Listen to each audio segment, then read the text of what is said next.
Olá, nação, eu acredito na minha geração. Estamos começando agora mais um episódio do Eu Acredito Podcast. Você que já chegou em nosso canal, você é muito bem-vindo, muito obrigado por fazer parte aí dos 17 mil inscritos. É por você que esse canal é uma realidade, trazendo semanalmente programação especial que edifica, que traz informação e gera conhecimento. E o conhecimento, ele é libertador. Toda semana aqui nós temos convidados especiais tratando sobre temáticas incríveis e hoje não é diferente, porque de fato nós vamos falar sobre o especial Maio Laranja. Ainda que não seja uma campanha bastante conhecida pelos brasileiros, pela nossa sociedade, o Maio Laranja é uma realidade que combate o abuso e a exploração de crianças e adolescentes. Talvez você não conheça muito a respeito do Maio Laranja, mas a história é que em 18 de maio de 1973, uma menina de 8 anos de idade chamada Araceli foi sequestrada, drogada, violentada sexualmente e assassinada em Vitória do Espírito Santo. No ano de 1991, ano do meu nascimento, os 3 réus acusados de matar a menina foram absolvidos e o crime permanece impune até os dias de hoje, infelizmente. A partir da mobilização de entidades, houve a ideia de criar o Dia Nacional de Combate ao Abuso e à Exploração Sexual e Comercial de Crianças e Adolescentes. A data foi 18 de maio. Dia do assassinato de Araceli, que em 2000, com a aprovação da Lei Federal número 9.970/2000, tornou-se oficial em todo o território brasileiro. Surge então a campanha Faça Bonito, proteja nossas crianças e adolescentes, que tem como objetivo mostrar à sociedade que isso é compromisso coletivo, cuidar para que a população infanto-juvenil tenha uma vida plena e com garantia do direito ao desenvolvimento sexual saudável, sem violência. O símbolo da campanha é uma flor de cor laranja.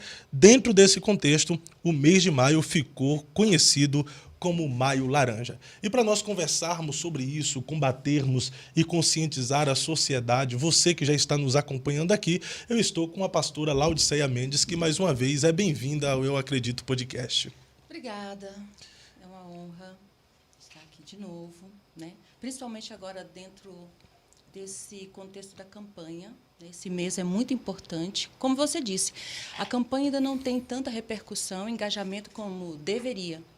Mas o interessante é que a campanha Maio Laranja, que combate abuso sexual, exploração sexual de crianças e adolescentes, se ela fosse mais abrangente, se as pessoas se engajassem, se a sociedade trabalhasse no sentido que é o propósito dessa campanha, nós teríamos muito menos problemas em relação ao Janeiro Branco e ao Setembro Amarelo, que é o combate, né, às questões de conscientização, né, das questões de saúde mental, transtornos, e também o Setembro Amarelo, né, que é prevenção ao suicídio. Nós sabemos que muitos desses problemas, não generalizando, não são todos, né, mas muitos desses problemas remontam à primeira infância e a traumas de abusos sexuais também, né? Nós que trabalhamos com essa área, com essas pessoas, com atendimento, né, de vítimas, nós sabemos o quanto essas coisas se correlacionam. Tá? Nós não vamos colocar aqui no sentido de causal necessariamente, mas é correlacionado em muitos casos.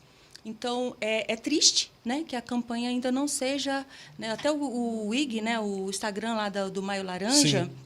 Você percebe que não tem tantos seguidores, né? Já vamos começar convidando as pessoas para seguirem lá o Instagram, né? Maio Laranja, @MaioLaranja, porque lá tem estatísticas, informações, fontes muito necessárias para famílias, né? Para igrejas, para qualquer organização civil, né, para o poder público, para qualquer pessoa. Então, para todos os segmentos da sociedade, para todo cidadão. Porque a responsabilidade de cuidar da integridade, né, física, mental, emocional, espiritual, o desenvolvimento da criança, o florescimento desse ser humano, que é tão vulnerável, que é tão dependente, a responsabilidade é de todos os adultos. Sim. Todos somos responsáveis. Nem todos somos culpados pelas tragédias que acontecem, mas todos somos responsáveis por assumir, né, uma posição de prevenção, De combate. de proteção, né? Principalmente a rede, né? Nós falamos de rede, né? Tem uma rede que é integrada, que é articulada, que essa rede ela é fundamental para a proteção dos direitos da criança, né? Os direitos humanos da criança e do adolescente. Então, vai passar por família, escola, profissionais da saúde, psicólogos, poder jurídico, né? Os policiais. Então, assim, todos precisam aprender, todos precisam adquirir uma capacitação, um treinamento para lidar com isso. Por quê? Nem todos que estão nesses âmbitos, nesses espaços, nessas funções, eles sabem lidar com isso, né? E é preciso buscar. Se não buscar esse conhecimento, se não buscar essa capacitação, de forma intuitiva não vai acontecer. Por isso que existe muito ainda revitimização, né? Existem ainda muitos casos subnotificados, pessoas que poderiam ajudar e que estão nessa rede podem ser essa rede, não conseguem ser. Em vez de ser uma rede de proteção, acabam sendo uma rede de negligência. Sim. Porque eles não estão preparados, não estão habilitados, não estão equipados. Então, nós temos que... Eu acho que essa campanha, a maior das conscientizações que ela deve nos trazer é a conscientização de que nós temos muito que aprender, nós temos que nos preparar, nós temos que nos equipar, nós temos que buscar treinamentos, esse conhecimento específico. Porque mesmo nas graduações da medicina, da psicologia, da pedagogia, né, educadores, etc., gente, mesmo da advocacia, do direito, assim, não tem nada que prepare para isso. Mas essas pessoas terão que, inevitavelmente, lidar com isso. Também ministros do evangelho, né, pastores, líderes de igreja, porque todos são intervencionistas, são pessoas que poderão identificar, ou poderão proteger, ou poderão ensinar, né, serem agentes de prevenção, atores nesse sistema de prevenção, mas sem adquirir o conhecimento é impossível. Então, eu vou concluir agora aqui esse negócio de começar. Só um questionamento. Não, peraí, deixa eu aqui. falar primeiro o negócio de concluir. Não, a senhora vai concluir já, mas antes de concluir, por que a senhora acha que essa campanha não é tão engajada como deveria ser? Não há tanta repercussão em cima do Maio Laranja?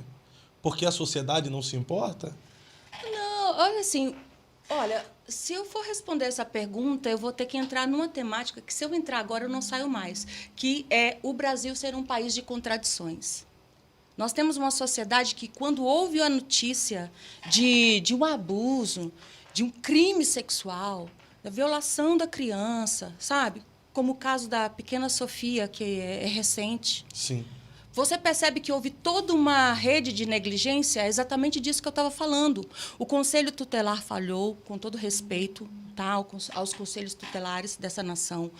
Não é aqui colocar um julgamento sobre eles, mas aqueles profissionais que estavam ali, aqueles conselheiros que estavam ali, não fizeram, né, de repente, o que poderia proteger aquela criança.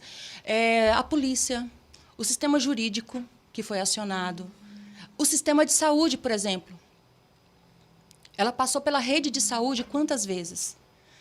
E esses profissionais não estavam, eu não estou nem culpando eles, mas eles não estavam preparados para identificar e para perceber com o que eles estavam lidando. Por isso é necessário o treinamento, a capacitação, a especialização nisso. As pessoas têm que buscar esses recursos, têm que buscar essa preparação. Então, o Brasil é esse país que as pessoas se indignam, se revoltam de, ai, que absurdo, que monstro. Os crentes costumam dizer, é o fim do mundo, Jesus está às portas, Jesus voltará e tal.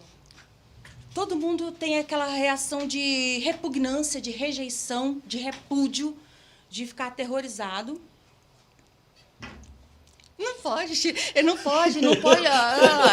Ele chegou com o negócio de celular, não pode, gente. Olha, deixa eu explicar. Vou explicar aqui para quem vai assistir tudo. Você não corta isso, não, claro. Pode ficar à vontade.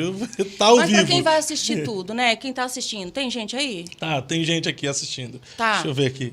Para quem está aí... Ó, tem um pessoal bom assistindo aqui. Tá bom. E para quem vai assistir depois? Gente, olha o seguinte. Eu sou TDAH, tá? Então, você vai perceber... se você não sabe o que é TDAH, você pesquise, porque não se trata de pessoas lerdas, desinteligentes ou desatentas só. Tá? É uma condição neurodivergente que diz respeito a um transtorno do desenvolvimento, um transtorno neuronal. Então, eu sou uma pessoa com muita agitação motora, eu tenho a hiperatividade mental e a hiperatividade também física, motora, tá? Então, você vai perceber que eu vou mexer muito. Quanto mais a coisa ela me mexe comigo, mais eu mexo ou com a roupa ou com o cabelo, eu me viro na poltrona. Então, assim, tem gente que se incomoda, tá? Tem gente que se agonia, e eu entendo vocês. Eu sei que a agonia é agonizante mesmo, que, né, para quem está vendo. Mas eu trocaria a minha agonia pela sua. Porque, para mim, são mecanismos assim que são involuntários de tentativa de autorregulação. O Léo te atrapalhou, então, quando ele veio tirar foto. Então, assim, né? qualquer movimento, às vezes um barulho, não que eu não possa voltar. Às vezes eu mesmo falando, puxou um gancho, um assunto, eu vou fazer uma digressão enorme, depois eu tento voltar aqui. Mas, assim, hoje, essa condição, ela explica muita coisa. Que sempre eu tive um funcionamento assim meio caótico, né? Sim. Mas eu acolhi meu caos, Deus é especialista em transformar caos, né, em ordem, e assim vai dar tudo certo. Mas para explicar para o pessoal, né, senão eles vão ficar muito agoniados também, né? Ficam, né? E aí aparecem os haters também, começa a criticar, né? A senhora é vítima de bastante haters também, né? Olha, deve ser. Deve ser, né? Teve uns videozinhos do outro podcast aí que os haters aproveitaram bastante algumas de suas falas. Olha, pelo pouco que eu vi, que eu não fui acompanhar nem no TikTok, só no YouTube eu acompanhei só de um shorts que fala. Isso. Mas assim, só de um, porque esse é exatamente sobre o tema do abuso, quando eu coloquei a minha história, então eu só fui ver daquilo ali. Do resto eu deixei para lá. Mas assim, o que eu passei por alto, assim, também tem muita gente, né, que entende, que é alcançada, que é impactada. O que entende, o que é alcançado, que são impactados, esses são a maioria, né? Se não a maioria, talvez uma porcentagem muito boa, né? Sempre é a maioria. Mas você sabe que eu acho que... Os haters são a minoria. Você acha que eu acho que os mais necessitados são esses que reagiram mal? Sim. Porque eu não me importo com a reatividade. Até a Bíblia diz que nenhuma disciplina, e disciplina não é só no sentido corretivo, é também um instrutivo, formativo, ela não é motivo de alegria na hora, mas depois produz o fruto. Sim. Então, essa reatividade pode ser que para algumas pessoas é só isso mesmo, só ir lá, reagir, fazer o mal, falar, né, agredir, atacar, etc. Fazer discurso, né, de ódio. Mas talvez alguns tiveram uma reatividade, mas algo foi mexido, quem sabe? Né? Ali Deus já começa um trabalhar de virar uma chave. E aí, às vezes, usa a ignorância como subterfúgio, né? Porque quando você mexe na ferida, gera uma reação. Mas teve no meu passado, teve muita coisa que me fez raiva, mas depois foi a coisa que mais me ajudou. Olha aí. Então, assim, esse hater também, né? Haters gonna hate. Então, assim, não sei nem falar inglês. Mas vamos voltar lá? Por favor, eu preciso... Eu te falei, deixa eu concluir, senão eu vou esquecer. Não, mas eu preciso saber o porquê a sociedade não engaja essa temática dessa campanha que é tão importante para as crianças, para os adolescentes, para a família no geral. Maio Laranja, que fala do combate e a prevenção ao abuso e à exploração de crianças e adolescentes. Era para ser uma repercussão terrível, principalmente nas redes sociais, e a gente não vê essa repercussão. Por exemplo, estamos próximos do dia 18. Era para entrar em maio, quando entra no outubro. Antes do outubro, do dia 1º, o pessoal já está fazendo a campanha do Outubro Rosa, o Novembro Azul. Antes do Novembro Azul, a galera já está fazendo piada nas redes sociais para os homens. É ou não é, Adiel? É desse jeito. Por quê? O pessoal, não é claro que não é para brincar como brinca com o Novembro Azul, ainda que o Novembro Azul seja um assunto mais sério, mas esse aqui é bem mais sério ainda, porque envolve a geração presente e as futuras gerações. Por que não causa tanta repercussão nessa sociedade? Será que os seres humanos não se importam? Não, como eu dizia, e Volta agora eu de nem novo. lembro qual que seria o minha Volta conclusão, do início para a porque senhora seria pegar o o único raciocínio. aforismo que eu ia fazer, né? Eu não sou muito aforística, mas eu ia deixar uma frase bem compacta, condensando a ideia toda. Sim. Mas agora, só se voltar depois, Volta. porque agora Não, eu não continua. lembro mais. Do início, de novo. Porque eu tinha um negócio para falar. Qual seria a resposta, então? Por quê? A sociedade não se importa? Pronto, aí a senhora começa a responder a partir. Não, porque para isso, é como eu dizia, não existe uma resposta simples para isso. Tá? Não existem soluções simples, nem respostas simples para problemas complexos e difíceis. Nós não temos como colocar isso só num chavão, um clichê, um jargão. Tá? Nós temos que fazer análise, às vezes meta-análises, nós temos que pensar de uma forma assim, mais holística, mais abrangente. Tá? Então, isso eu vou dizer aqui, do meu ponto de vista, por aquilo que eu tenho entendido, analisado, conhecido, estudado, pesquisado. E eu falava do quê? Então, vamos começar por aqui. Nós ia começar por outro canto, nós vamos começar por esse canto. Então, Isso. porque agora eu engrenei nesse sentido. Ok. Tá, por quê?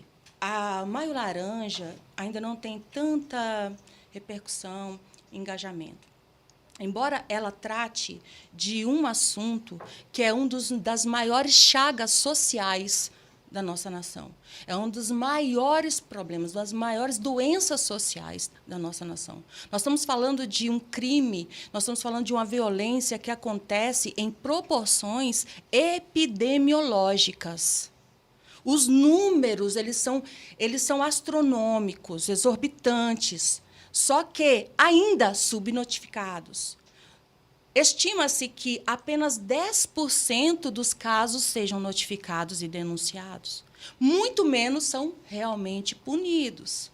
Nós estamos falando de uma ponta de um iceberg, nós estamos falando de um problema que tem mais causas assim, estruturais do que podemos imaginar. Né?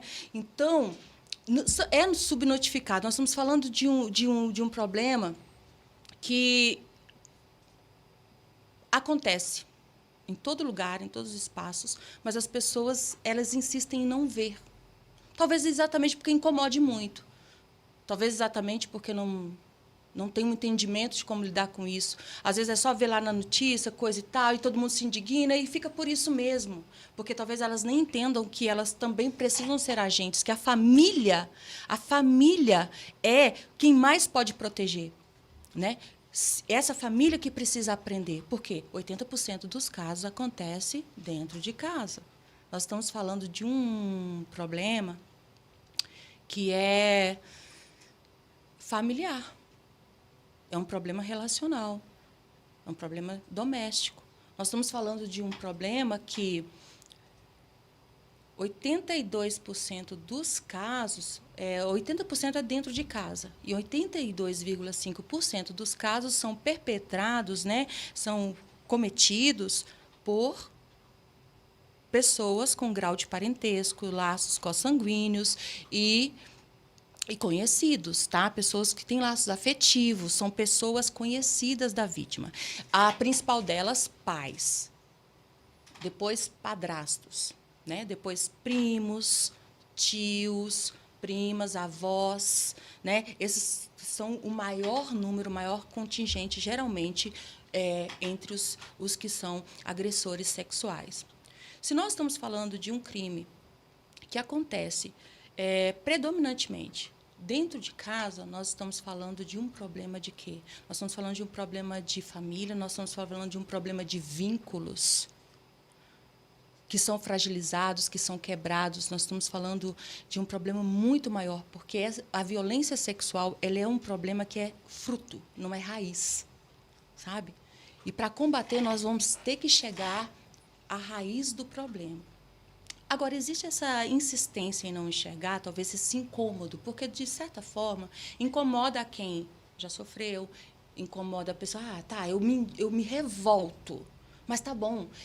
Elas colocam um distanciamento, porque é difícil lidar com isso.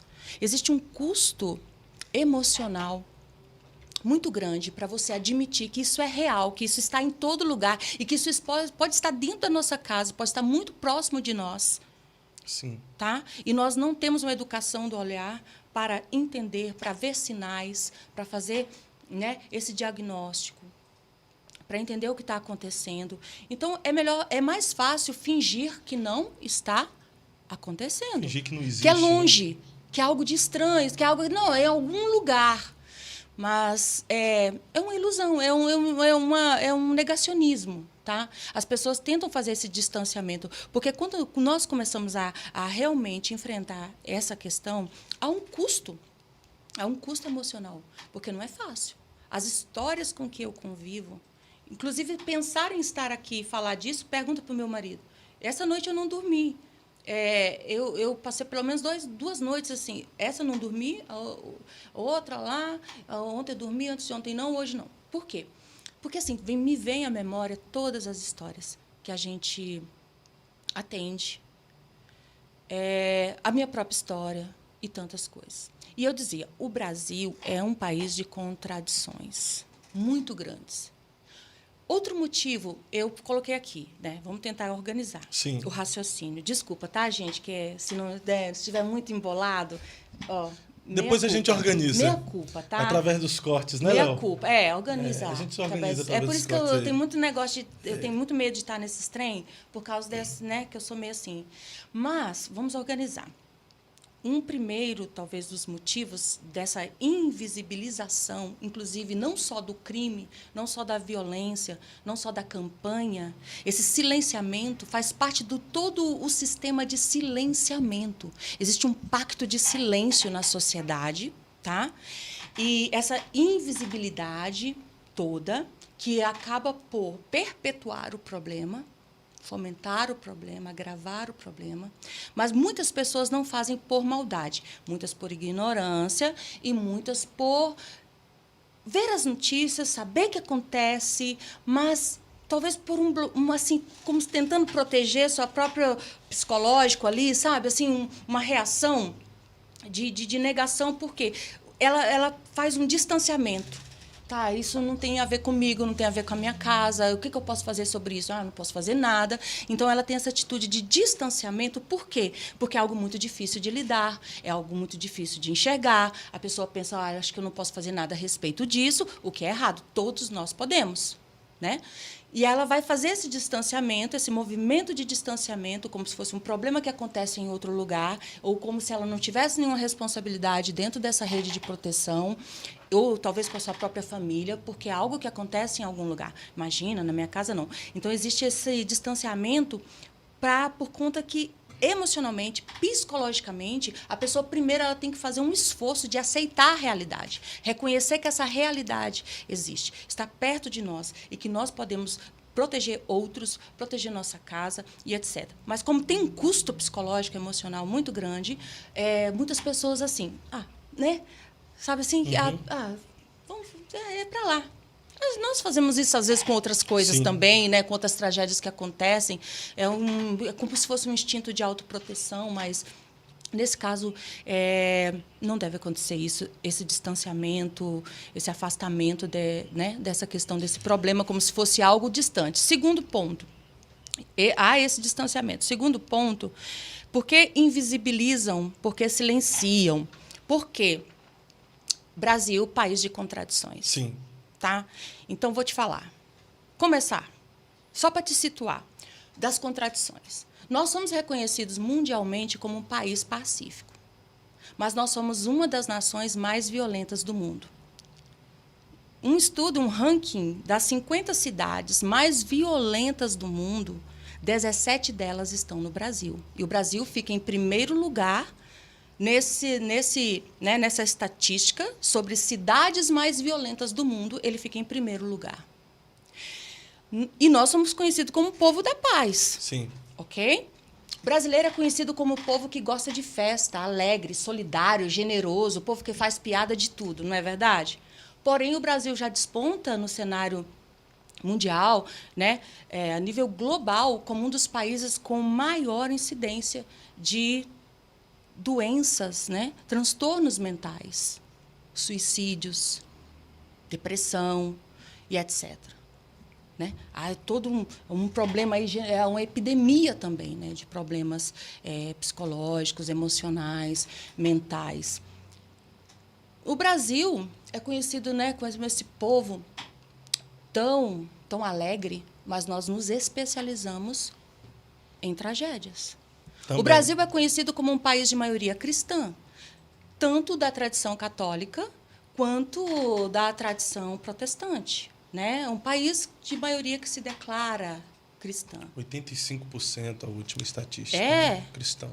Ó, para você ver, né? Ó, para você ver, isso é muito importante frisar. Aí, esse país que tem 85% na sua população que se declara de tradição cristã, né? Seja do catolicismo romano, seja da tradição protestante ou outros, etc. E dentre essa parcela que se declara cristã, existe também um grande contingente que se declara conservador, Sim. ou conservadora, né? Que defende a família. Inclusive, muitos que se mobilizaram para defender a família no âmbito político. Sim. No âmbito jurídico, ideológico, né? Principalmente no político. Mas percebamos a contradição. Esse povo que se levantou, e ok, é válido, gente, nada contra, eu não estou aqui, essa não é a pauta aqui, não é discutir política, eu estou falando de contradições. Que mobilizou para defender uma agenda pró-família. Ao mesmo tempo que temos isso nesse país, nós temos o índice, nós temos as estatísticas de que é dentro do ambiente doméstico, é dentro do ambiente familiar que 90% dos crimes perpetrados contra crianças de 0 a 9 anos acontecem. O Brasil é um dos piores países do mundo para se ser criança. Para ser criança. É um dos piores países do mundo para ser mulher. É um dos piores países do mundo para ser menina. 77%, cerca de 77% dos estupros que são denunciados, notificados nesse país, eles são cometidos com meninas de menos de 13 anos. Das mortes por violência e também os crimes de estupro de vulnerável, quanto as mortes violentas que acontecem com crianças de 0 a 9 anos, acontecem no ambiente doméstico, dentro de casa. Nós estamos falando do país que a maioria é cristã, um país que tem uma grande parcela da população defendendo uma pauta pró-família, defender a família. Mas eu penso assim, muitas pessoas se reagiram para defender no âmbito político, mas não defendem no âmbito doméstico. Então, dentro do que a senhora falou, o futebol, as festas como o carnaval, que é mais badalada, que isso reflete no mundo afora, e tantas outras coisas que acontecem no contexto do Brasil, que reflete no mundo, é apenas para ocultar as mazelas que a gente vive nessa nação. Olha... Por exemplo, uma campanha dessa não é tão divulgada pelo governo federal, mas o carnaval é muito divulgado. Copa do Mundo também, é muito divulgado, né? Por que o governo federal não se engaja numa campanha como essa? Porque as redes televisivas não têm um horário específico para divulgar uma campanha como essa, como tem um horário político. Eu não vi, você viu, amor, outros canais. Olha, eu não vi, por exemplo, sabe horário essas político páginas? Toda hora passa, né? Por que uma campanha dessa não passa? Não tem essas páginas de fofoca, de milhões de seguidores que divulgam tanta coisa do Big Brother, né? Sim. Eu não vi nenhuma nota sobre a campanha, sobre essa pauta, sobre esse tema. A pergunta que fica é, eles conhecem essa pauta, esse tema? Conhecem que existe o Maio Laranja? Conhece. E agora vamos à contradição. Sim. Mais terrível que existe. Por que existe ainda tanta invisibilização, tanto silenciamento em termos de sociedade, de sistema? Nós estamos lidando com um sistema. Por quê? O nosso país... Tá, gente? Lembra que estamos falando aí de contradições, tá? Eu não estou dizendo que o brasileiro também não seja alegre, eu não estou dizendo também que o brasileiro não seja legítimo, né? O brasileiro ser solidário, festeiro, ok? E que isso, né? Isso não estou falando que isso é um defeito. Eu estou dizendo que existe um outro lado muito tenebroso que as pessoas não querem enxergar, tá? Sim. Existe um outro extremo, né, nesse lado. Então, a contradição no nosso país, que eu acredito que é a mais nefasta, é que nós somos um país que temos uma legislação muito aprimorada Graças a Deus, nos últimos anos, inclusive, ela evoluiu bastante, foi revisada, foi aprimorada. Inclusive na situação de escutar a criança, porque antes uma criança chegava para um atendimento de uma denúncia, ela tinha que falar, relatar o que ela sofreu 10, 11 vezes. Chegava ali na 5ª vez, ela parava porque ela não aguentava mais. Então, foi muito aprimorado nisso, que agora é só uma escuta com pessoas, né? Com pessoas assim, técnicas, né? Uma escuta técnica qualificada, e protetiva para essa criança não ser revitimizada. Nossa, tantas coisas foram aprimoradas. Nós temos o ECA. Nós temos uma das legislações, talvez assim, mais completas no sentido da proteção, da punição para, no caso de crimes, né, contra a infância. Só que, ao mesmo tempo que nosso país produz uma legislação tão boa para a proteção de crianças e adolescentes, e principalmente contra abuso sexual e exploração sexual, quando falamos de abuso, estamos falando de atos, né, sexuais, que vai explorar o corpo da criança para satisfação própria, né, por um adulto. Uhum. E nós, quando falamos de exploração, nós estamos falando de relações que também são abusivas, violentas, mas que envolvem um lucro, troca, presentes, né? Já envolve trocas, já envolve algo que é mais comercial, né? Mais mercantil, ok?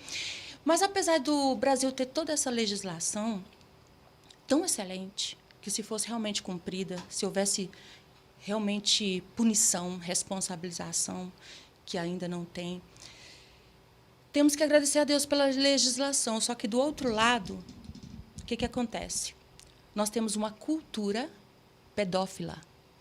Eu quero colocar essa contradição aqui. Sim. Nós temos uma das melhores legislações, tá, no que tange a proteger crianças e adolescentes, os direitos, né, humanos, os direitos fundamentais de crianças e adolescentes.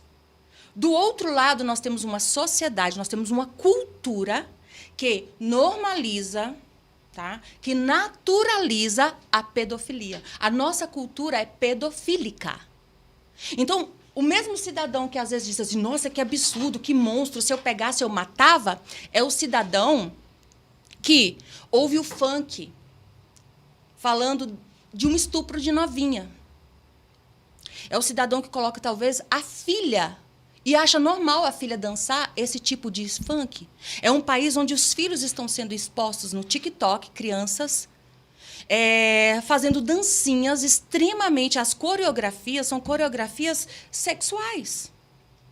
E os pais acham normal. Então, é um país que, ao mesmo tempo que tem uma legislação, é um país que naturaliza disponibilizar os corpos infantis como objetos de desejo, tá? E isso é o ideário, né, de todos os adultos, a questão da novinha. Qual é o termo mais procurado na pornografia? Seja softcore, hardcore, ou talvez usado na pornografia musical, porque tem pornografia musical, pornografia auditiva, seja o que for. É novinha. O termo mundialmente mais procurado nos sites de pornografia é teen porn, que é pornografia... Seria o termo novinha, né, em inglês, como se adolescente, teen, ou pré-adolescente, novinhos, tá? Púberes ou pré-púberes. Então, o que tem lá, essa indústria que é bilionária, como ela tem agora se alimentado cada vez mais, um material, um conteúdo que explora corpos jovens, que expõe corpos jovens, tá? E que esse ideário infantil, cada vez mais infantilizado, como se for performando algo infantil, um corpo que tem que se parecer infantil, mesmo que não seja, tem que remeter a isso, que ser uma menininha, um menininho. Inclusive, também tem adolescentes também, ilegalmente. E eles estão ali. E o que são tipos de pornografia que acontece? A maioria é incesto. É mãe e filha, filho e pai, sobrinho e tio, né? Pai e filho, mãe e filha, mãe e filho. É incestuoso. É uma coisa horrenda, que é um poço sem fundo. Se torna doentio e animalesco, né? Quando nós falamos de pornografia, que hoje em dia essa galera está acessando, é sobre isso. E o que é mais procurado? Esse tipo de conteúdo. Isso é o quê? A pessoa, o seu estímulo A sua erotização é o quê? Pedófila. Vamos para a música, tá? Nosso país, tá? Nosso país que diz que nós estamos... Por que o Maio Laranja não engaja, é invisibilizado? Não dá repercussão. Inclusive nas igrejas. Porque tem tanto evento... o Outubro Rosa. Mas quantas vezes você viu o evento Maio Laranja? Nunca vi. E quantos eventos tem numa igreja? E quantos Outubros Rosa? Inclusive... Não, peraí. Eu já fui convidada. Senão eu vou esquecer de novo, calma. Eu vou acabar. Não, pode falar. Eu vou acabar, tá? Não, assim, né? Você desculpa. Desculpa.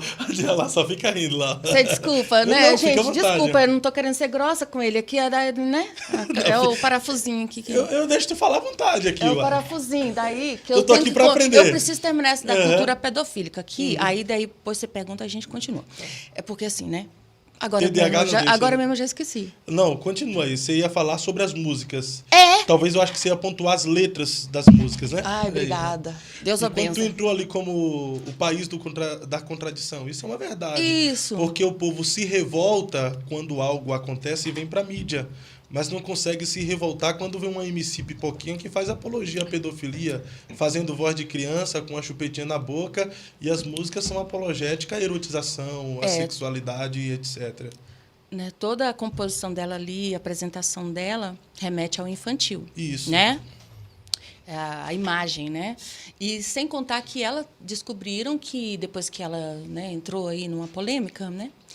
Descobriram que ela tem vídeos em plataformas, né, sites de pornografia, que esses vídeos, ela performando também uma criança, fazendo papel de criança no vídeo, tendo relações com gatinho, com gatos, com animais. Um vídeo de que o pai dela a estava levando no motel. Vestida como uma criança e como se ela fosse uma criança. E a nossa legislação não faz nada quanto a isso. Mas nós temos nós temos uma legislação, né, que dá todo o aparato para nós combatermos isso, diz que é contra punir, vamos defender a criança. Mas olha como a imagem da criança é sexualizada, erotizada. Cultura pedófila. Outra coisa, nossas músicas. Tá? Isso. Eu já cantei música pedófila, né, ou já? pedofílica, sem saber. Porque, assim, por isso que eu digo que é a cultura. Porque quando a gente fala de cultura, nós não estamos falando de um tipo de manifestação artística. Nós estamos falando daquilo que já é um ideário, o imaginário, as crenças e se tornou os valores de um povo. Tá? Então, que já se naturalizou, já se normalizou, né, no ideário, nas crenças de um povo. No imaginário, na conduta, nos comportamentos, etc. Olha... Eu já cantei música pedofílica ou pedófila sem saber. Sabe aquela música do... Você conheceu o Claudinho Bochecha? Já. Conheci algumas músicas época, dele. Léo? Não, né? Bochecha sem Claudinho, Claudinho sem Bochecha. É, né? Novinho, não conhece. Não conhece, não. É da nossa época. Olha só. Até fizeram pregação, eu acho que com as letras do Claudinho Bochecha, né? Quem fez? Tinha uma música lá que... Sou assim sem você, tipo... Mar sem oceano, oceano sem mar, lembra? Pipiu sem frajola. Isso. Pizza sem Coca-Cola, né? Pizza sem Coca-Cola, essas coisas, né? Aí o pessoal já fizeram uma deles, pregação, amor. entendeu? Sem Jesus. Sem Jesus você... Nossa, fizeram paródia. É triste, né? Mas acontece, né? Sempre. Tá tudo bem. Nesse sentido de fazer uma paródia e tal. Mas assim, gente, vamos ver. Eu cantei essa música lá pelas, né, épocas de adolescência, antes de vir para a igreja. Olha só, nosso sonho, nosso sonho não vai terminar, né? Nosso sonho não vai terminar. Lembro. Eu não sei cantar não, tá? Mas é só para o povo lembrar. Captar que às vezes música. eu falo nosso sonho, o povo não entende. Tá, aqui está a música, ó. Gente, para quem está pegando agora, do que estamos falando?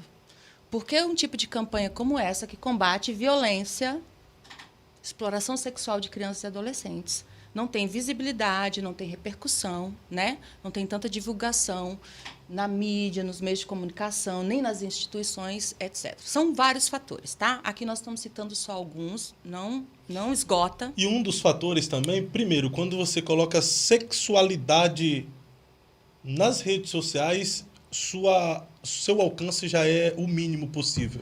Sexualização. Quando você trata-se de sexo, violência, abuso, não engaja nas redes sociais, não entrega. Aí, não, ó, mesmo que seja um conteúdo pedagógico, né? Informativo, sério, técnico, profissional, não sei se eu estou enganada, mas dizem que o YouTube não monetiza também, né? Alguns vídeos. Dependendo de como é colocado na rede social, não monetiza. Ah, tá. Não monetiza. Porque tem muita coisa que não precisa mesmo, mas tem muita coisa, né? Sim. Conteúdo bom. Agora, que de repente eu não sei, seria. porque tipo assim, um conteúdo desse aqui, pedagógico, que transmite lições e informações, o cara não monetiza. Aí você vai ver lá um podcast lá, Pagode da Ofensa, que é só promiscuidade e tanta baderna, patifaria para não usar outro termo, os caras monetizam, entendeu? E o povo, né? Então, e o povo assiste. Mais uma das contradições do Brasil, né? É o povo da família tradicional, mas que só gosta de bandalheira. Tudo bem. Não é todo mundo não, gente. Misericórdia. Já vão, né? Eu acho que não é todo mundo, porque se fosse todo mundo, né, não. Quem a família tradicional estava apoiando que tinha ganhado, né? Ai, nós não vamos entrar nesse assunto, não. Tá. Contradições. Porque esse tema permanece sendo tabu, silenciado, invisibilizado, e nós precisamos quebrar o sistema. Estamos falando de uma cultura. E um dos motivos é, né, para além de todos esses que citamos e muitos outros que não vai caber aqui citar, olha a música do Claudinho e Buchecha, né, que a gente cantava inadvertidamente, nós não tínhamos filtro, não tínhamos percepção, nem eu tinha percepção. Tem muita coisa que a gente não tinha essa percepção. Inclusive a erotização da infância. As crianças dançando boquinha da garrafa, o tchan. E a nossa época também não era fácil, não. Né? Só não tinha tanta malícia na época, né? Tinha, do mesmo jeito. Do mesmo jeito. Será que tinha tanta malícia quanto nos dias de hoje? Tinha. Porque as pessoas levavam como natural essa questão, dança na boquinha da garrafa. Talvez era pior. Exatamente por quê? Porque naquela época a gente assistia... Boa. Não tinha muita percepção da malícia. Mas existia malícia. Mas também... eu acho que nós éramos, pela ignorância, dessensibilizados demais e por outros fatores. Por quê? Olha o que era o Gugu. Tá? Quanta coisa. Olha o que era o Mamonas Assassina. O que é? Olha as letras da música. Roda, roda, vira, roda, roda, vem, me passaram a mão na bunda, não comi ninguém. Fui convidado para um raio de suruba. Não sei o que lá, não sei o que lá. Nós cantávamos. Isso é o quê? Isso é pornografia da pesada. Isso passava para o programa da família. E por isso que eu estou dizendo que nós estamos tratando de um problema. Por que existe tanto abuso e crime sexual? As mentalidades são formadas para serem sexistas, machistas, violentas e sexualizar corpos infantis e meninas. Ok. Lá está a música que a gente cantava, tá? Claudinho e Buchecha, vamos começar por ela. Nosso sonho não vai terminar desse jeito que você faz, se o destino adjudicar. Gente, eu não conheço essa palavra. Esse amor poderá ser capaz, tá? Tá. Os teus cabelos cobriam os lábios teus. Vou ler só a última estrofe, tá? Sim. Última estrofe. Pode ler a música toda, porque a primeira estrofe vai falar assim, ó, nossa... deixa eu ler também que... Enfim. Ó, você conquistou meu coração... Jesus, Não. Deixa eu achar. Sou um bochecha apaixonado. Ó, tô aqui. Vou falar qual estrofe que não, é mais para frente. Gostei de você, quero te alcançar. Tem um imã que fez eu me hospedar. Nossas emoções eram ilícitas. Tá? Você vai pegando a referência. Nossas emoções eram ilícitas. Que, apesar das vibrações, proibia o amor em nossos corações. Segue a música, várias, mais outras estrofes, refrões, etc., coro, etc. Eu vou aqui para uma das últimas estrofes. Teus cabelos cobriam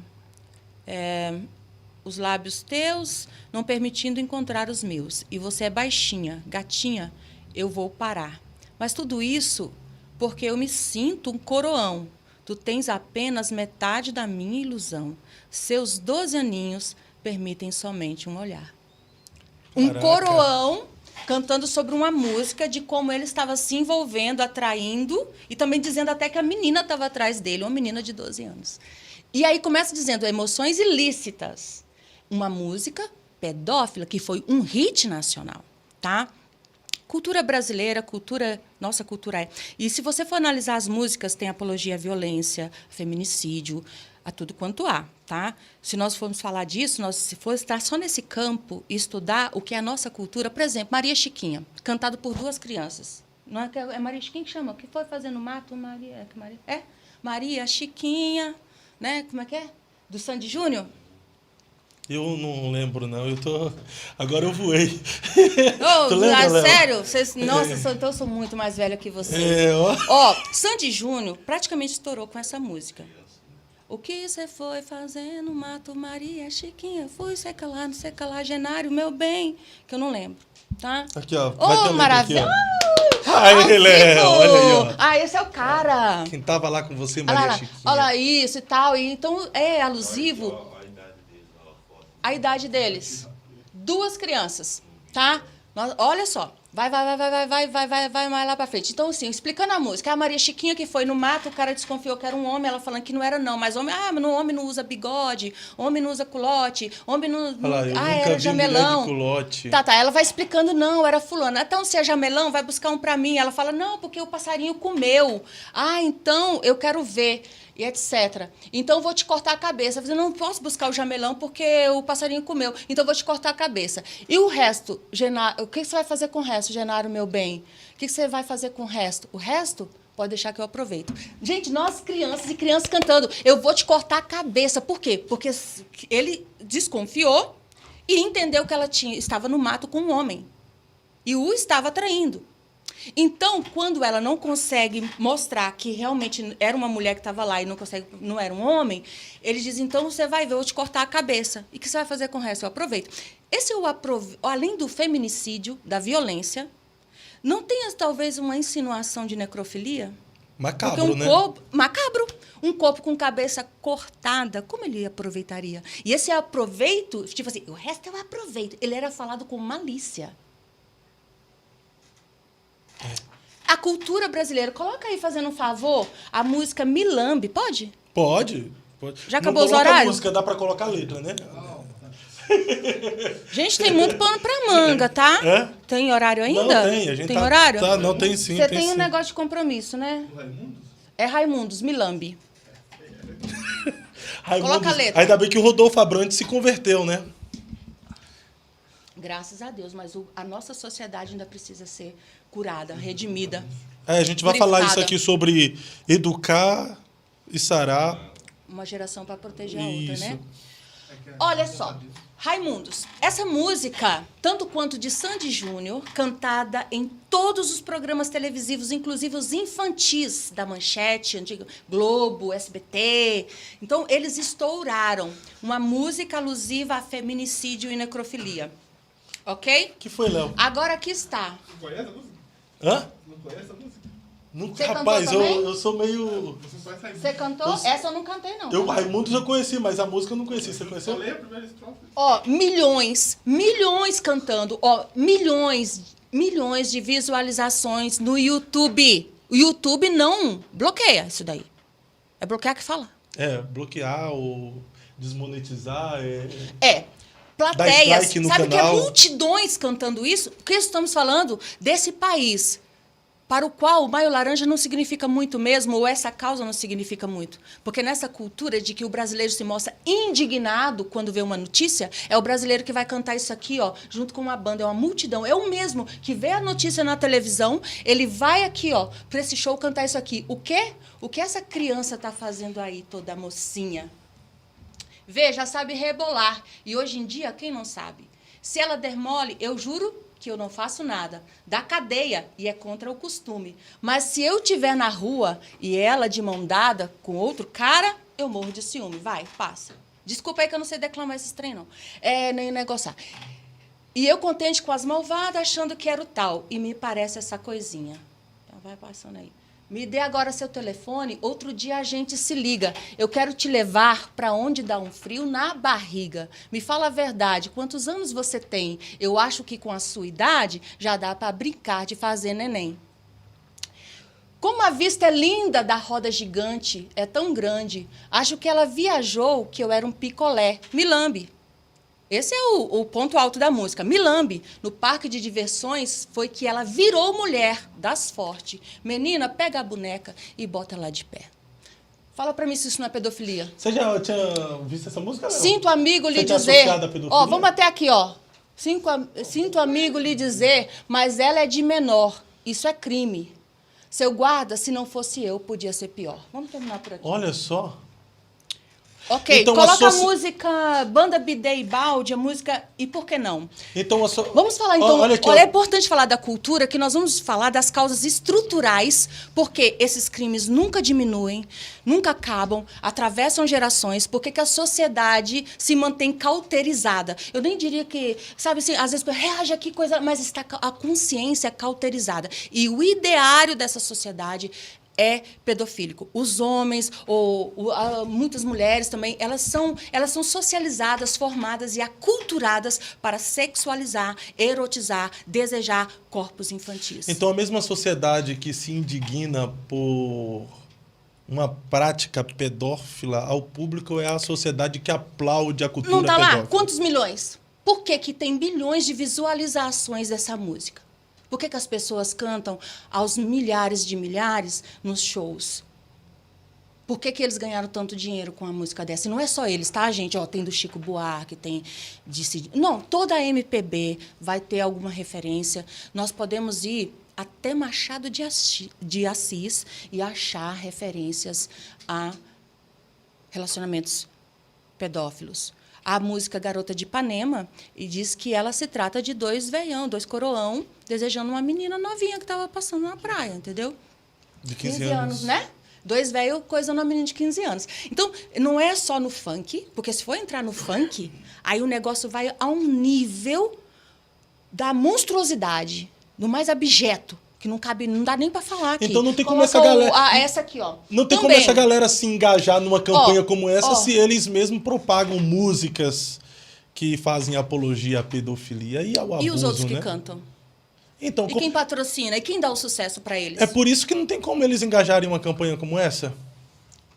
E não é só eles, tá? Nós estamos falando de uma cultura... Gente, aqui não estamos falando de uma banda. Nós estamos citando aqui nomes, tá? É onde que é? Lá? É onde que está me gravando? Ali. Lá. Nós estamos falando, gente, das bandas em si. Aqui nós tratamos de uma cultura, não dos artistas, necessariamente. Não é uma questão aqui de atacar as bandas, tá? Até porque, se fosse, não vai dar para falar de todas. Nós poderíamos falar de tantos outros, tá? Que fazem apologia à violência doméstica, feminicídio, etc. Inclusive de grandes e aclamados, premiados... dos nossos artistas aqui nacionais e cantores, né? Inclusive, não podemos nem falar enfim, deixa. O que a senhora ia falar? Mas eu não tenho advogado, não, para ficar falando nome dos outros, Não, mas falar nome no... Ah, não, mas isso é público, todo mundo É. sabe. O Caetano Veloso, ele é um cara que, com 40 anos... A Paula Lavigne, que era a esposa, disse que ele começou a relacionar com ela com 13 anos. Ela disse que deu a virgindade dela de presente para o Caetano, com 40 anos. Hoje eles não se relacionam mais. Mas esse é um caso assim que veio a público, né, gente? Então, eu não tenho nem advogado para estar falando o nome dos outros, não. Mas eu sei... Não, mas isso é um caso veio que veio a público, público, tá? é. Já Então é uma não coisa tem- assim, não é algo velado. Não, mas, tá? até o advogado ganha e te dá uns direitos Não em é, cima não. do processo dele. É muito difícil, tá vendo que é muito difícil, né, gente, trabalhar com essa área, com esse território, tá? Olha só, e por que não?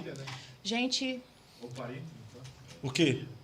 Filha, esse. Incesto, né? nossa discussão aqui não é sobre a banda, a moral da banda, Sobre a pessoa, os né? caráteres da banda. Aqui, nós estamos falando de uma cultura, tá? Olha só a música. Enfim, eu nem conheço o pessoal da banda, tá? Eu só vou falar da música do pessoal. Eu estou amando a minha menina e como eu adoro suas pernas fininhas. Eu estou cantando para a minha menina, para ver se eu convenço ela a entrar na minha. E por que não? Teu sangue é igual ao meu. Teu nome fui eu quem deu. Te conheço desde que nasceu. E por que não? Eu estou adorando ver a minha menina com algumas colegas dela da escolinha. Eu estou apaixonado pela minha menina, pelo jeito que ela fala, olha, o jeito que ela caminha. E por que não? Teu sangue é igual ao meu. Teu nome fui eu quem deu. Te conheço desde que nasceu. E por que não? E por que não? E por que não, Brasil? Disto que falava eu. Por que não? Temos uma... isso aqui é... tá lá no YouTube, tá aqui. Não existe nenhum tipo de censura contra isso. Quem é que não sabe? Você não precisa... Gente, você precisa... O incesto no Brasil é crime? É crime. Então por que eles permitem uma divulgação de uma música com a letra dessa? É incesto e pedofilia, né? Então, assim, olha só. O que acontece? País de contradições. As pessoas que cantam essa música são as pessoas que depois voltam para suas casas, dizem que amam os seus filhos e que... Em 2000 não dá pra ver as visualizações, não, né? Deve ter muito vídeo, né? que... Mas do oficial, especificamente. Gente, é milhões, tá? É milhões. Não coloca a música aí, não, pelo amor de Deus. Ai, senão nós vamos virar, né? Um negócio assim. Deus é pai. E por que não? Ok? Então, o nosso país que tem uma legislação, né, bastante, em termos teóricos, né, em tese,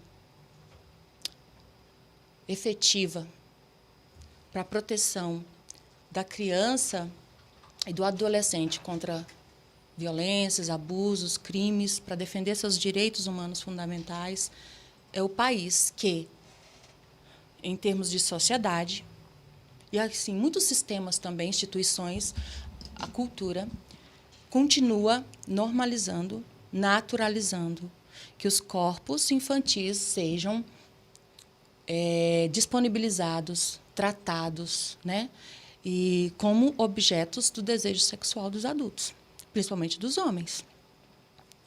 Tá? Agora vamos entrar na seara das... Se você for pro funk, isso aqui eu coloquei só as músicas assim. Gente, eu estou tratando das mais leves aqui. Se nós formos entrar para uma pesquisa no funk, não dá nem para citar aqui, vai ficar muito pesado, vai, né?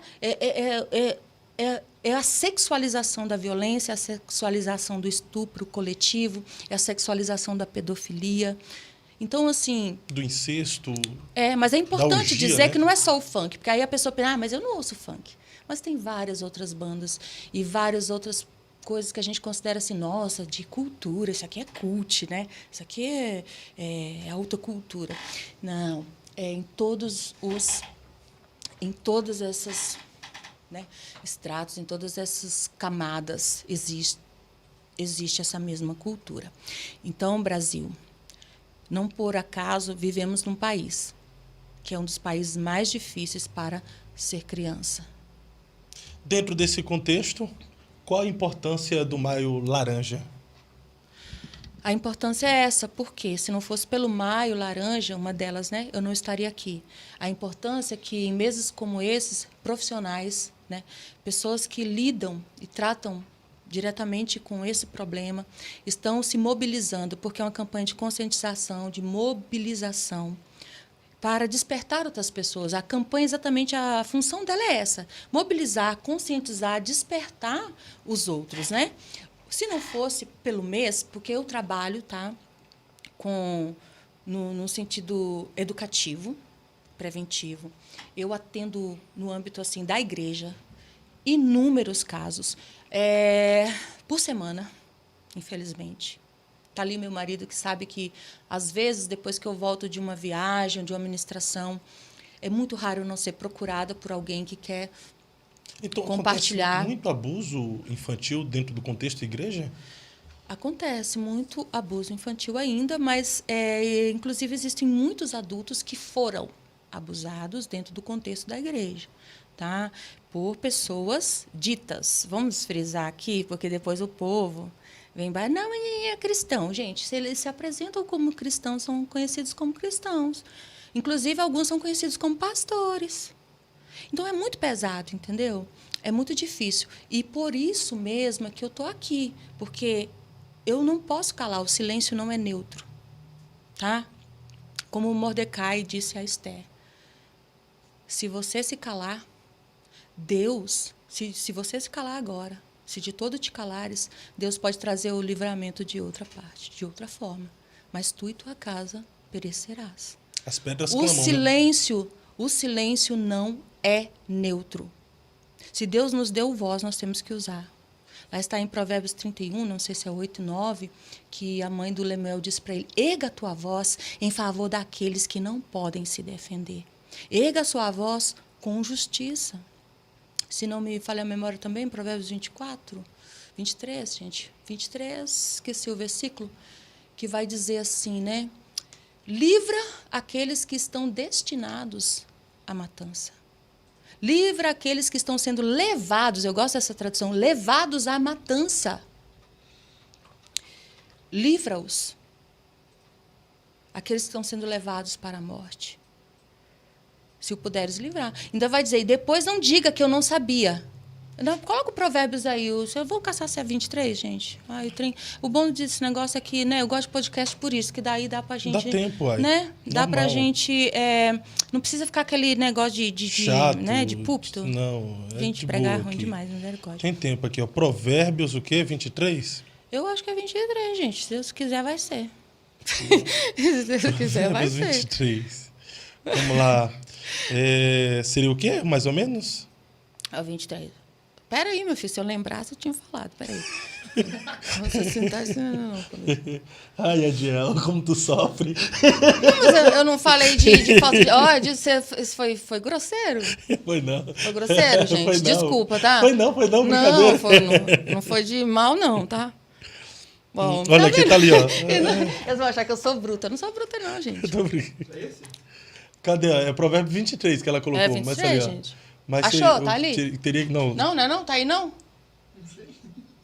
Ah, credo, Livras da passa Matança aí. seria? Peraí. Isso não é 23, 24. É só ir passando, né, gente? Só dar um Google aqui, Livra da Matança, já encontra já aqui, ó. Se não é Provérbios 23, 24, 11. É o 24, né? Falei, se não é 23, é 24. Aqui, ó, 11. Então, desculpa Vamos aí lá. a caridade, né, gente? Se tu 44. deixares de livrar os que estão sendo levados para a morte e aos que estão sendo levados para a matança. Se disseres, eis que não o sabemos, porventura não o considerará aquele que pondera os corações? Não o saberá aquele que atenta para a tua alma? Não dará ele ao homem conforme a sua obra? Olha, gente, Tiago 4,17, aquele que sabe o bem que deve fazer e não faz, comete pecado. Silêncio não é neutro. Pecados de omissão também serão cobrados. E às vezes nós fingimos que não estamos vendo. E às vezes não estamos vendo porque não queremos ver. Hoje tem recurso, tem informação. Tá? Está acontecendo coisas assim dentro do círculo da nossa influência, dentro da nossa casa. Talvez exatamente por essa venda que coloca nos olhos, por não querer enxergar, por querer trilhar esse caminho assim, intuitivo, deixa para lá, ou por essa negligência. Então, eu estou aqui. Tá? Eu estou aqui porque assim, Deus ele me comissionou. E eu entendo uma coisa, nós temos que despertar a função social do púlpito. Não existe função profética sem função social. E não existe, no que diz respeito ao cristão, a função social sem ser profética.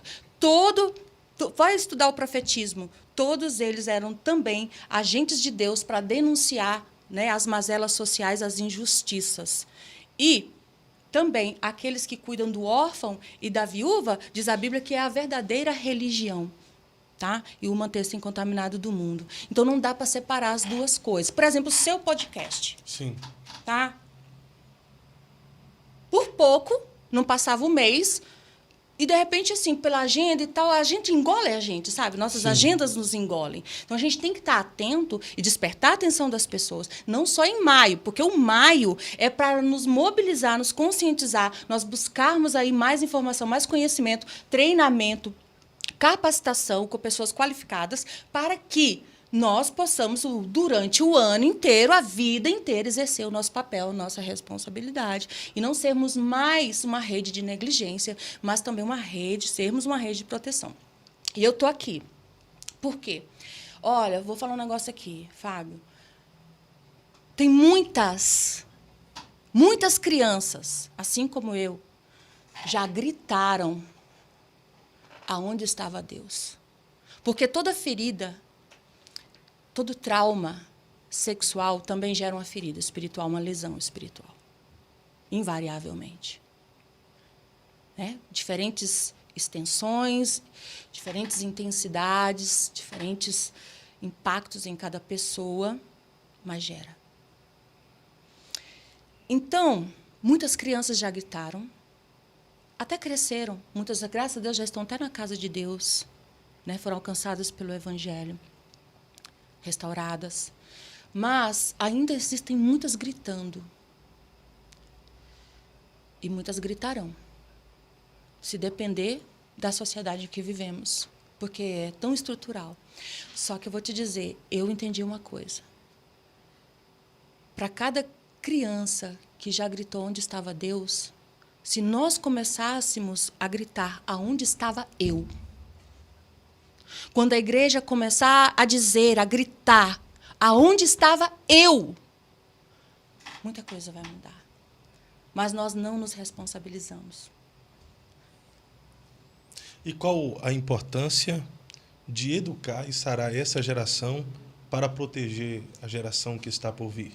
Porque, assim, todo trauma, essa é uma frase que eu peguei no livro do doutor... Gente, eu vou falar da forma portuguesada do nome, tá? Porque eles são estrangeiros. Se eles virem aqui, eles não vão falar meu nome direito. Então, eu não sou obrigada a falar o nome deles direito também, não, né? Então, Andrew J. Schmutzer, eu acho, algo parecido, tá? Ele tem um livro A Longa Jornada de Volta para Casa, e ele tem estudos, artigos sobre a teologia do trauma. Ele é um pastor, professor no Instituto Bíblico Moody, lá nos Estados Unidos. Ele também foi vítima de abuso sexual pelo pai. E ele é mais velho que eu ainda, de uma geração que, se não falava dos outros abusos, não era tão divulgado, não era tão combatido, ainda era um tabu muito grande, algo muito sigiloso, e camuflado.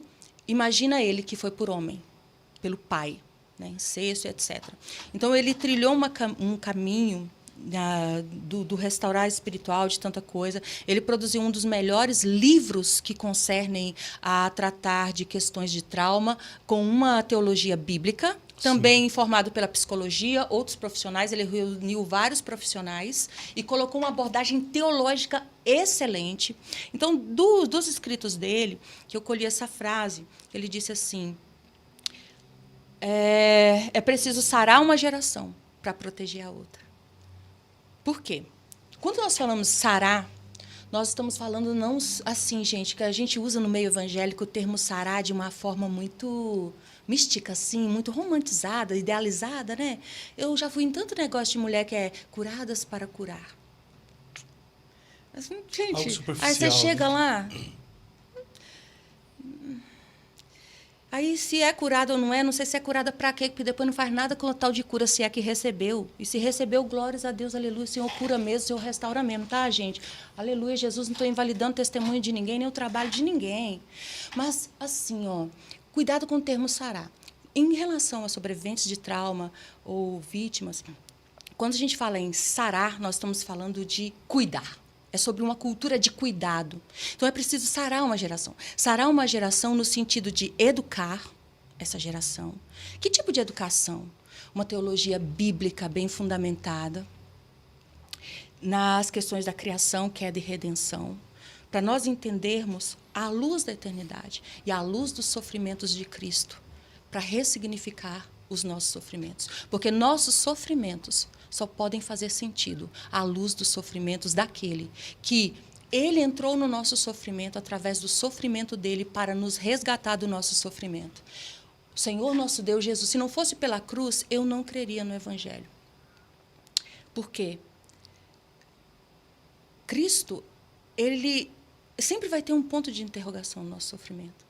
Mas ele é aquele que toda ceia, para mim, culto de cura é a ceia, onde está lá: este é o meu corpo partido por vós. Que está falando daquele que foi para a cruz, que ele abriu mão da imunidade dele à dor, para entrar no nosso mundo de sangue, de carne, de sofrimento. E a Bíblia vai dizer que ele foi moído, a Bíblia vai dizer que ele foi ferido, homem de dores, e pelas suas pisaduras nós fomos sarados. Então, nem sempre nós saberemos aqui, talvez só lá no céu, porque sofremos muitas coisas que sofremos aqui nessa terra. Mas o Deus que me salvou é o único Deus que sofreu. É o único Deus que entrou no nosso sofrimento. Ele entrou no meu sofrimento através do sofrimento dele, para me tirar do meu sofrimento e me levar para a eternidade, para enxugar dos meus olhos toda lágrima. E quando nós chegarmos lá no céu, nós encontraremos o Cordeiro. E o Cristo é o Cristo de uma cicatriz eterna. Nós podemos falar da cicatriz eterna do Cordeiro, não no sentido romântico, mas isso é redenção. O trono é do Cordeiro. Por quê? Ele quer ser lembrado pelo sacrifício. Quando eu chegar no céu, eu tenho certeza, o meu corpo vai ser glorificado, esse corpo de humilhação. Esse corpo já passou tantas coisas, ou foi violado. Mas quando eu chegar no céu, não vai ter mais cicatriz. Nem na alma, nem nada. O único ser cicatrizado que existirá no céu será o corpo do nosso Senhor. Então, se não fosse pela cruz, eu não poderia crer no Deus. Mas o nosso Deus não é um Deus indiferente. Ele se esvaziou, ele veio aqui para entrar nesse nosso mundo. E a Bíblia diz que ele pode se compadecer das nossas fraquezas. Porque ele foi tentado em tudo, né? Sem pecado. E ele intercede. E por isso ele intercede por nós o tempo todo. Então, o Evangelho, as pessoas, a cura vem, nós temos que compreender o Evangelho, porque a resposta da igreja não é só para livrar, a igreja tem que se levantar nessa causa, porque além da igreja poder atuar no sentido de prevenção, fazer um serviço de responsabilidade social, um serviço para promover a justiça social, isso sim é tarefa da igreja também. O próprio Jesus disse, olha, eu tive fome e não me deste de comer. Estava preso e não fosse me ver. Senhor, como não fizemos isso? Né? Eu estava nu e não me vestiste. O que Jesus está falando? De pessoas vulneráveis. Então, faz parte do papel da igreja. Mas o papel da igreja é muito mais importante ainda. Porque se nós entendermos o Evangelho, será uma geração a entender qual é a resposta bíblica para tudo isso. Porque as pessoas estão sofrendo, estão perecendo. E a igreja, ela vai cumprir o seu papel no sentido da proteção. Nós temos que livrar a criança do agressor, nós temos que livrar a criança do opressor, a mulher também, o homem que seja. Nós temos que livrar os vulneráveis, sabe, as vítimas dos opressores, dos agressores. Nós precisamos colocá-las a salvo desses problemas, nós precisamos proteger, nós precisamos fazer tudo possível para que essas vidas sejam alcançadas, restauradas, tenham as suas dignidades, né, restabelecidas, que elas possam florescer. Mas a igreja ainda tem algo mais. Porque a igreja, a resposta não é a igreja em si. Estou falando da igreja, estou falando né, universal, o corpo de Cristo, o Evangelho. Ele tem uma resposta para o meu homem interior. Não só para minhas questões sociais, psíquicas, emocionais, e tudo isso é necessário, né? Todas essas restaurações, todas essas intervenções são necessárias e nós também temos que fazer parte da rede que promove e que faz essas intervenções. Mas o Evangelho, ele também traz uma resposta e uma transformação para o meu eu interior. Por quê? Porque só o Evangelho... Muitas intervenções podem nos salvar de muitas coisas, mas só o Evangelho que me salvou de mim. É só o Evangelho que me salvou de mim. Porque, sendo sobrevivente do abuso ou não, eu continuei pecadora. E eu sou pecadora. E só o Evangelho me salva de mim mesma. Então, através do Evangelho, a gente pode sarar e educar uma geração. É necessário, mas ele tem que ser aplicado da forma correta, não com platitudes, não é chegando para uma vítima e falar a Bíblia diz que tudo coopera para o bem dos que amam a Deus. Não é disso que eu estou falando. E sem o Evangelho? Inclusive, tem que ser educado teologicamente para isso. Sarar é nós aprendermos a teologia correta. Sarar é nós educarmos sobre a educação sexual. Deus criou o sexo, é a igreja que menos fala disso. O maior fator protetor de uma criança é a educação sexual. Tá? Ela é a autoproteção que o pai e a mãe vão ensinar para essa criança. Sarar passa por isso, por ser uma comunidade teológica, uma comunidade educadora. Cadê? Nos grupos de criança.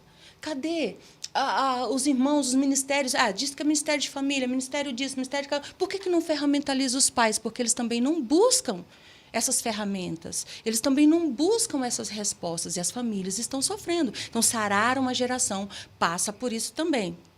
E eu vou deixar aqui indicado o trabalho da Leiliane Rocha, psicóloga. Gente, pelo amor de Deus, você tem dúvidas sobre como ver os sinais de que uma pessoa de abusadores, como identificar? Se você tem dúvidas sobre como identificar os sinais de que uma criança está sendo abusada, se você tem dúvidas sobre como eu começo a educação sexual com meus filhos, porque tem gente que acha que é assim, filho, vem cá, dá uma palestra. Não, então deixa eu te falar. Um dia... Não, isso. Gente, existem dinâmicas, existem materiais para ser feito de uma forma natural e lúdica, como o pai ensina o filho a falar obrigado, né? Por favor, limpar o nariz, não bater no colo. Existem dinâmicas que essa educação ela é dada de uma forma muito natural, que respeita as fases do desenvolvimento. A Leiliane Rocha, o que ela tem oferecido como trabalho dela, hoje, para mim, é uma inspiração muito grande. E o trabalho dela merecia ser condecorado pelo que ela tem feito. Só o material que ela disponibiliza gratuito no YouTube e no Instagram dela, Leiliane Rocha Psicóloga, já dá para os pais simplesmente ali sanarem muitas dúvidas, tá? Sim. N perguntas, crianças, quando descobre o corpo, masturbação infantil, quando começar com a criança de 3 anos, de 5 a 8, de 8 em diante, qual fase, o que é necessário falar, o que é mais importante no sentido da defesa. Então, o tempo, você viu que o tempo aqui? Sim. Porque a gente veio por outro viés. Boa. O nosso viés aqui não foi passar exatamente as informações nesse sentido, mas eu estou deixando aqui as fontes de pessoas que têm mais qualificação do que eu para passar essas informações mais pedagógicas, técnicas, didáticas, esses treinamentos e os conteúdos que estão lá, pai e mãe. Então, agora a responsabilidade está em suas mãos, né? O professor, seja quem for que esteja nos vendo, né? Mas me tira uma dúvida aqui. Então, não tem como educar uma sociedade sem a ajuda da igreja? Dentro do que a senhora falou? No Evangelho, Como não. que vai sarar e educar uma sociedade, sendo que apenas a igreja, através do Evangelho de Jesus Cristo, que apresenta a cruz, tem o poder de sarar? Não. Eu disse o seguinte, que o papel da igreja é mais importante nesse sentido, porque a resposta da igreja é também para o homem interior, para a natureza caída, para a regeneração. Existem muitos outros, né, instituições, muitos atores que são educadores, são promotores de justiça social, de cuidado. Sim. Tá? Que às vezes tem alguns que fazem até mais do que os crentes. Inclusive, o crente fala muito mal de feminista, mas eu conheço feminista que faz um monte de coisa que eu não vi nenhum crente fazer. Mas eu não ao estou mesmo tempo defendendo. Mas, ao mesmo tempo, tem eu não estou feminista defendendo. que Eu não estou. à sociedade, Eu não em estou geral. defendendo a pauta Feminista. ideológica, filosófica, né, sociológica, gente. Mas eu estou dizendo aqui de que existem esses extremos, tá? Olha, dê a César o que é de César e a Deus o que é de Deus. Mas assim, não tem como. A igreja, o olhando papel pelo da igreja parâmetro- é que ela tem que fazer esse papel social, mas ela também tem uma resposta espiritual que quem vai dar? Quem vai dar a resposta do Não, mas evangelho? foi aquilo que eu falei para a senhora. Dentro do que a senhora abordou aqui, não tem como sarar uma sociedade, no geral, sem a ajuda da igreja. É por isso que a igreja tem que se envolver com a sociedade. Exatamente, né? Para cumprir suas funções sociais e redencionais. Isso, Nesse sentido, eu diria o sarar como sinônimo de redenção. certo. Para redimir é o papel do corpo de Cristo. Sim. da É igreja. claro que os profissionais podem entrar na área de educar a sociedade, mas a igreja vem com o papel de sarar através do evangelho de Cristo. Uai. E educar também. E educar também. Porque não existe sarar ou redenção também que não passe pelo ensinai. E de por Sim. todas as nações, né? E de por todo mundo fazer discípulos de todas as nações, ensinando-as. Então, essa dimensão pedagógica não pode ser descartada. E o pedagógico não é só lá ficar ensinando negócio de arca de Noé, etc. O pedagógico é ensinar aquilo que diz respeito à vida. É aplicar a Bíblia para as necessidades da vida, que foi o movimento que eu tentei fazer aqui. Como o Evangelho respondeu às minhas questões do meu trauma. Como o entendimento do Evangelho também impactou nisso. E vai impactar, vai trazer respostas profundas. Mas também preciso de terapia. Estou fazendo. Eu preciso de remédio, medicamento. Agora estou medicada. Né? Comecei um tratamento nesse começo do ano, tá? Para o TDAH. Eu também preciso de estudar bastante. Então, assim, gente, é multidimensional. Só que existe a questão do espiritual, gente. Isso que eu disse, para o homem interior. o papel da igreja é importante. Então é por isso que a igreja tem que ir além das quatro que tem paredes. A resposta né? para a vida eterna. Né? Por isso que a igreja tem que ir além das quatro paredes, entrando no âmbito social. Exatamente. Vamos para a segunda parte do nosso podcast. Nós temos ainda alguns minutos aqui para a gente... Tem muita coisa boa. Você que chegou agora e não é inscrito, se inscreva em nosso canal, já deixa o seu like, compartilhe para mais pessoas. Assim a plataforma vai entender que o nosso conteúdo é relevante e de fato é, e por si só vai recomendar para mais pessoas. Eu penso que para falar desse assunto tem que ser alguém que... não generalizando, né? Mas alguém que teve experiência negativa a respeito do abuso na infância e ter superado, pode falar com muita propriedade sobre este tema. A senhora foi vítima, veio aqui, deu seu testemunho e depoimento sobre a vítima de abuso infantil e superou. Hoje, a senhora pode falar tranquilamente a respeito desse abuso, a respeito dessa experiência negativa sem sentir dores? Não vai existir esse falar tranquilamente, eu acredito que nunca, desse lado do céu. Tá? Enquanto estivermos aqui nesse lado do céu, não, na glória com Cristo, não existirá esse lugar de conforto para mim, esse lugar de tranquilidade. Por N motivos. Questões também que são internas, minhas, né? Emocionais, psíquicas, porque nós temos gatilhos. Existe um conceito de perdoar, lembrar sem sentir dor, você está curada, não sente dor. Gente, a cura não é anestesia. Sabe, Fábio, o que para mim a cura significa é a partir do momento que eu deixei de ser a dor. É uma transformação na minha identidade. Mas eu não deixei de ter a dor.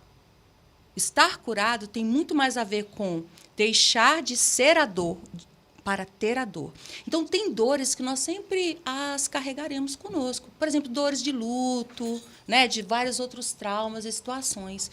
E não significa que não superamos, porque já passamos por uma reorganização interna. O que mudou na minha vida não foram exatamente os sentimentos. Tem muitos gatilhos que eu fui adquirindo por estudo, autoconhecimento, ferramentas terapêuticas e muito estudo também, graças a Deus, adquirindo condições de administrar esses gatilhos. O que mudou é a minha forma de me relacionar com o sofrimento.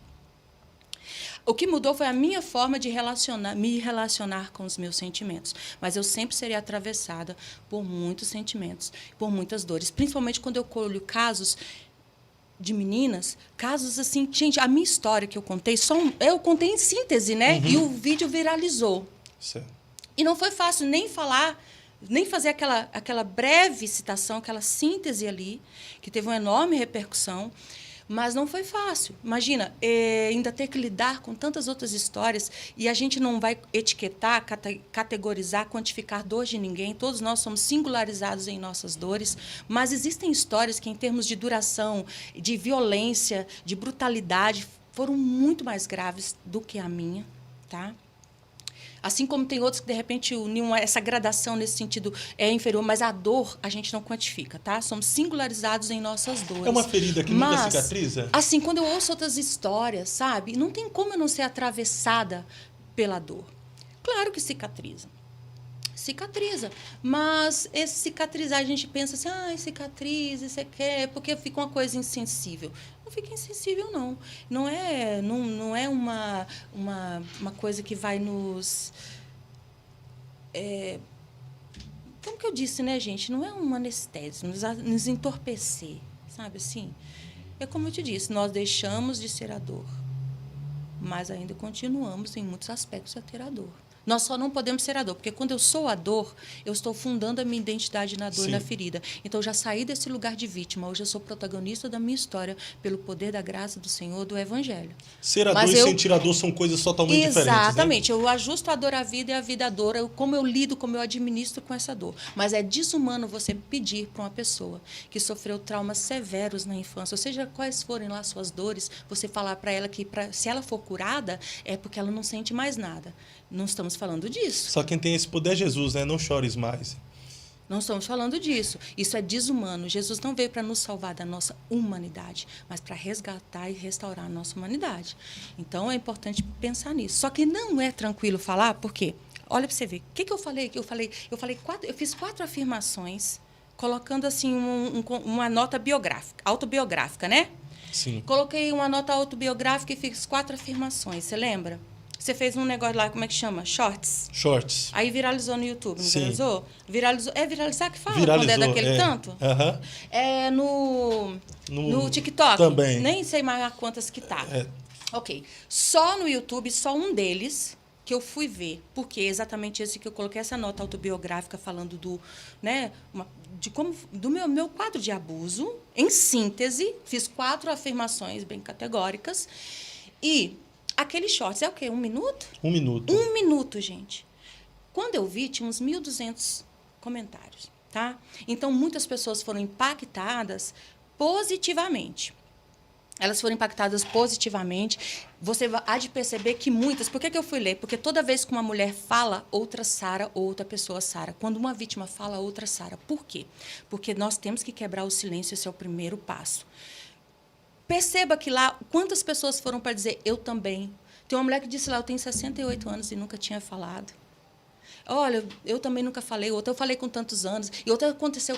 Como as pessoas, sabe, depois, quando elas ouvem alguém falar, gente, sempre acontece esse movimento de que as pessoas criam coragem para expressar, para contar histórias delas também. Então, teve muito impacto, né, nesse sentido muito positivo. Mas existiu também muito incômodo, tá? E muito hate. Inclusive, existiu ali essa dinâmica de revitimização que acontece com as vítimas. Tem gente que fala, por que não falou antes? Gente, eu falei com 30 anos, hoje eu estou com 43, quase 44, tá? Foi difícil. Imagina se eu tivesse falado 40 anos atrás. Eu tentei falar até do primeiro abuso, mas os adultos não entenderam, porque eu não tinha vocabulário, não tinha repertório para falar. E quem me ouviu, que eu pedi socorro, disse assim, para de falar bobiça, senão você vai apanhar. Porque parecia que eu estava falando coisas, né, que os adultos os antigos chamavam coisa feia, isso é coisa errada. Né? Eu cresci num ambiente. Errado, né? Eu cresci num ambiente que não se falava a palavra menstruação. Então, eu fui falar, tentando explicar o que tinha feito comigo, eu não tinha vocabulário. Tá, vai apanhar, etc. Depois também houve um silenciamento, perdi totalmente a minha voz. Tá, mas imagina eu falasse naquela época. Se eu falei agora, aqui, o povo evoluído hoje tem muito mais informação. A pessoa foi capaz de chegar aqui, ó, lá num comentário, ela foi capaz de entrar num vídeo lá, num comentário, para falar assim, claro, também quem mandou, só andava pelada. O que essa pessoa se deu ao trabalho de fazer um comentário para sugerir... Claro, ai. Por que usou o ai? Porque deve ter percebido pelo meu sotaque que eu sou mineira. Talvez para sugestionar que seja alguém que saiba quem eu sou, me conheça. Claro, ai, também só andava pelada. Outros que foram lá dizer assim, veio para a internet fazer drama e ainda usando o nome dos cristãos. Quer dizer, olha, ela está fazendo... Olha que a minha fala, ela foi uma fala muito concisa, né? Sim, sim. Hoje aqui a coisa está muito mais, eu acho que, né? Hoje nós estamos aqui muito mais do que aquele dia. Com mais experiência. Emotivos também, né? Verdade. Assim, é uma coisa que nos impacta, assim. Hoje eu estou com muito mais dificuldade do que aquele dia, que eu achei que teria mais dificuldade. Então, a pessoa vai lá e fala, está fazendo drama. Outro vai lá e fala, olha, isso aí dela é 171. Ou seja, mentira. É que teve uma frase sua que impactou bastante dentro daquele contexto. Que a senhora disse assim, aonde tem criança, tem abusador. Sim. Aquilo ali, eu vi alguns comentários. Eles se indignaram. Eles se indignaram nisso aí, dizendo que não dá para associar de forma generalizada que aonde tem criança vai ter abusador. Então todas impactaram e todas incomodaram, tá? E o que mais, primeira frase, eu disse, o meu primeiro abuso foi por mulher. Apareceu gente dizendo assim, gente, isso é muito necessário. Olha, como assim mulher? E mulher abusa? Outros dizendo, nem sabia que mulher abusava. Sim, mulheres abusam, né? Aí, cerca de 95,4% dos abusos são perpetrados por homem, 4,6% por mulheres. As mulheres têm, o índice é muito menor, tá? Só que sim, mulheres também abusam.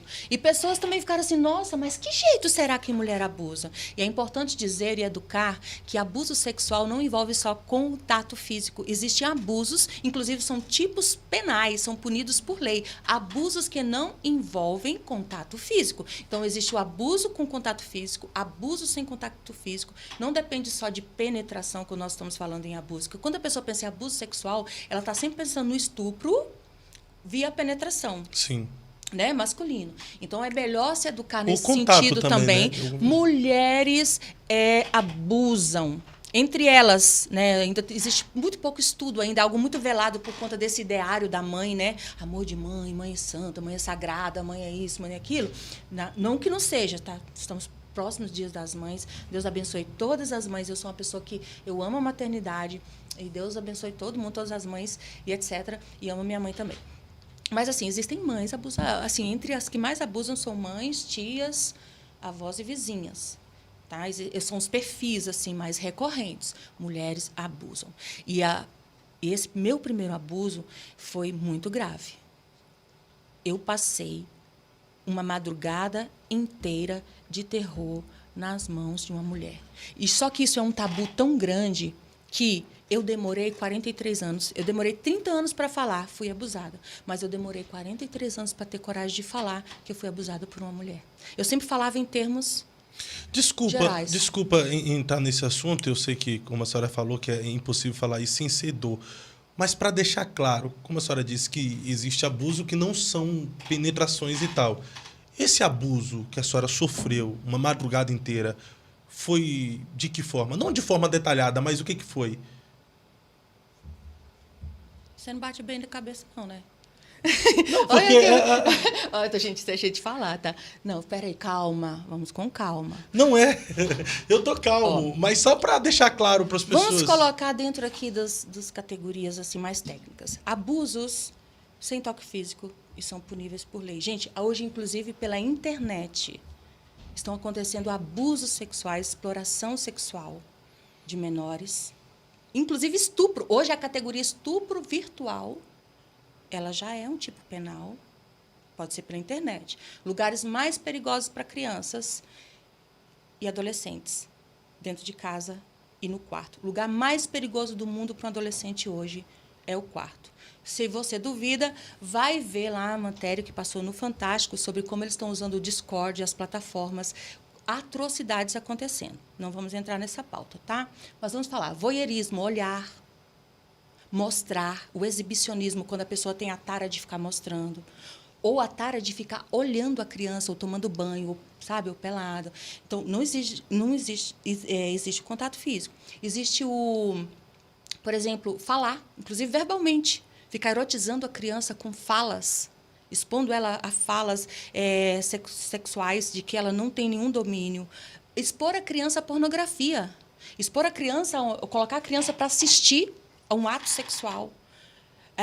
Expor ela ao material pornográfico. Não envolve o toque físico, mas é crime.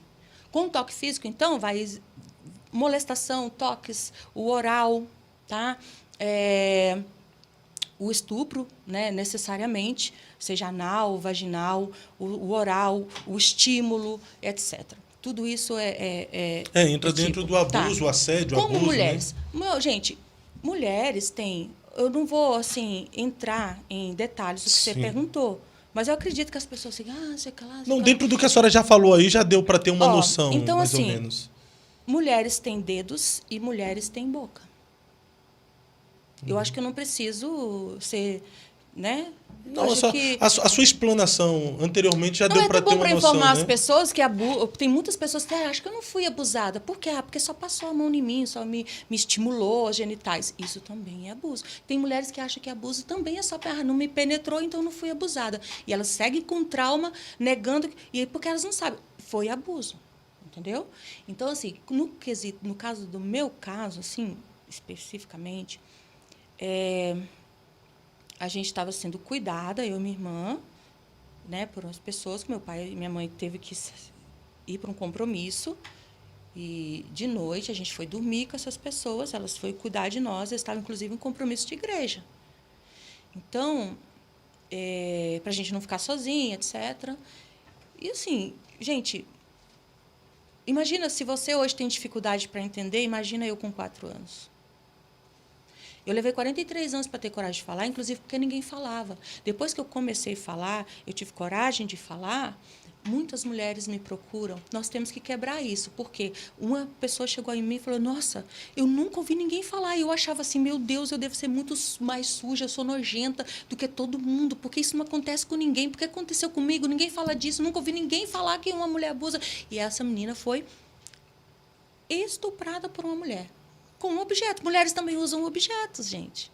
Violações podem ser feitas de várias formas. Tá? Então, muitas, sim, mulheres abusam isso, inclusive mães abusam. Eu atendi o caso de uma menina que a mãe dela fazia sexo oral nela. Todos os casos que eu atendo, gente, 99%, estou falando de pessoas do âmbito evangélico. E mães que abusam, às vezes, no sentido de não cometer o ato em si, mas participar ou acobertar o ato. Eu atendi numa grande igreja aqui de Curitiba, de uma grande denominação.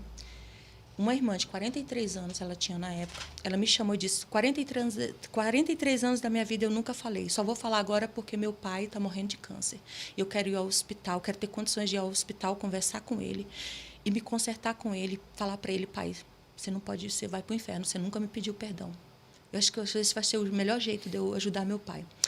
Esse pai, pastor, muito respeitado dentro da igreja, aqueles veião, de muita reputação. E a mãe, uma das profetisas do círculo de oração, que as irmãs ligavam para pedir oração, para um monte de coisas. A gente sabe que tem essas coisas assim, muito espiritual. O que acontecia? O pai dela abusava dela. Mas a mãe é que cedia ela para o pai abusar. E diz ela que mais a dor que ela sentia mais aguda não era só do ato que o pai fazia, mas era de ver a mãe depois pegando o paninho com que o pai limpava ela e indo lavar. Misericórdia. A gente vê isso, gente. Infelizmente. Ok, mulheres abusam. Isso impactou e é educativo a gente falar sobre isso. Sim. A gente está caminhando para o final, mas isso aí... O Léo tá em transe ali. O Léo tá em transe ali. O Léo tá olhando pro horário toda hora. Nossa, não era para Não, estar mas na tá dentro do metade horário, né, agora, Léo? né? Tá dentro do horário. Tá dentro do horário. A gente Até pode às 4? Até às 5 aqui. Já era.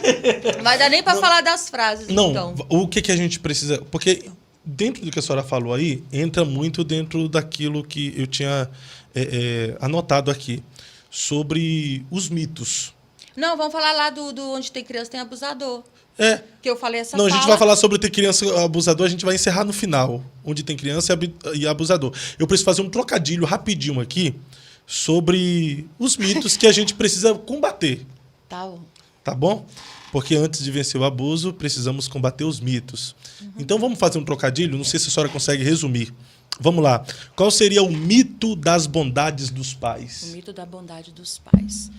As próprias estatísticas já nos desiludem, nos desencantam nesse sentido, né? Nós temos, claro, existem muitos bons pais, tá? Mas 80% dos abusos acontecem dentro de casa e são cometidos, perpetrados por figuras parentais, pessoas que têm vínculos, pessoas conhecidas. Nós estamos falando de pessoas que eram para ser os cuidadores, os protetores, e se tornam os agressores, né? Os monstros. Então, não estamos falando aqui de todos os pais. Quando eu falo o mito da bondade dos pais, é que a gente fala, o pai está seguro. É o pai, não vou desconfiar de nada. Não, você não acha? Assim, pai, o pai ama. Então, eu falo assim, a gente tem que desconstruir esse mito, porque 80% dos abusos acontecem dentro de casa e 90% deles, e na nossa prática, o que a gente colhe, 95% acontece cometido por pai ou mãe ou irmão. Então, são figuras, né, com laços ou sanguíneos, afetivos, e principalmente os cuidadores. O mito do psicopata. O mito do psicopata diz respeito ao ideário, né, que tem no senso comum, assim, o senso comum de que o pedófilo, o abusador, o agressor sexual é um monstro. Ele não é.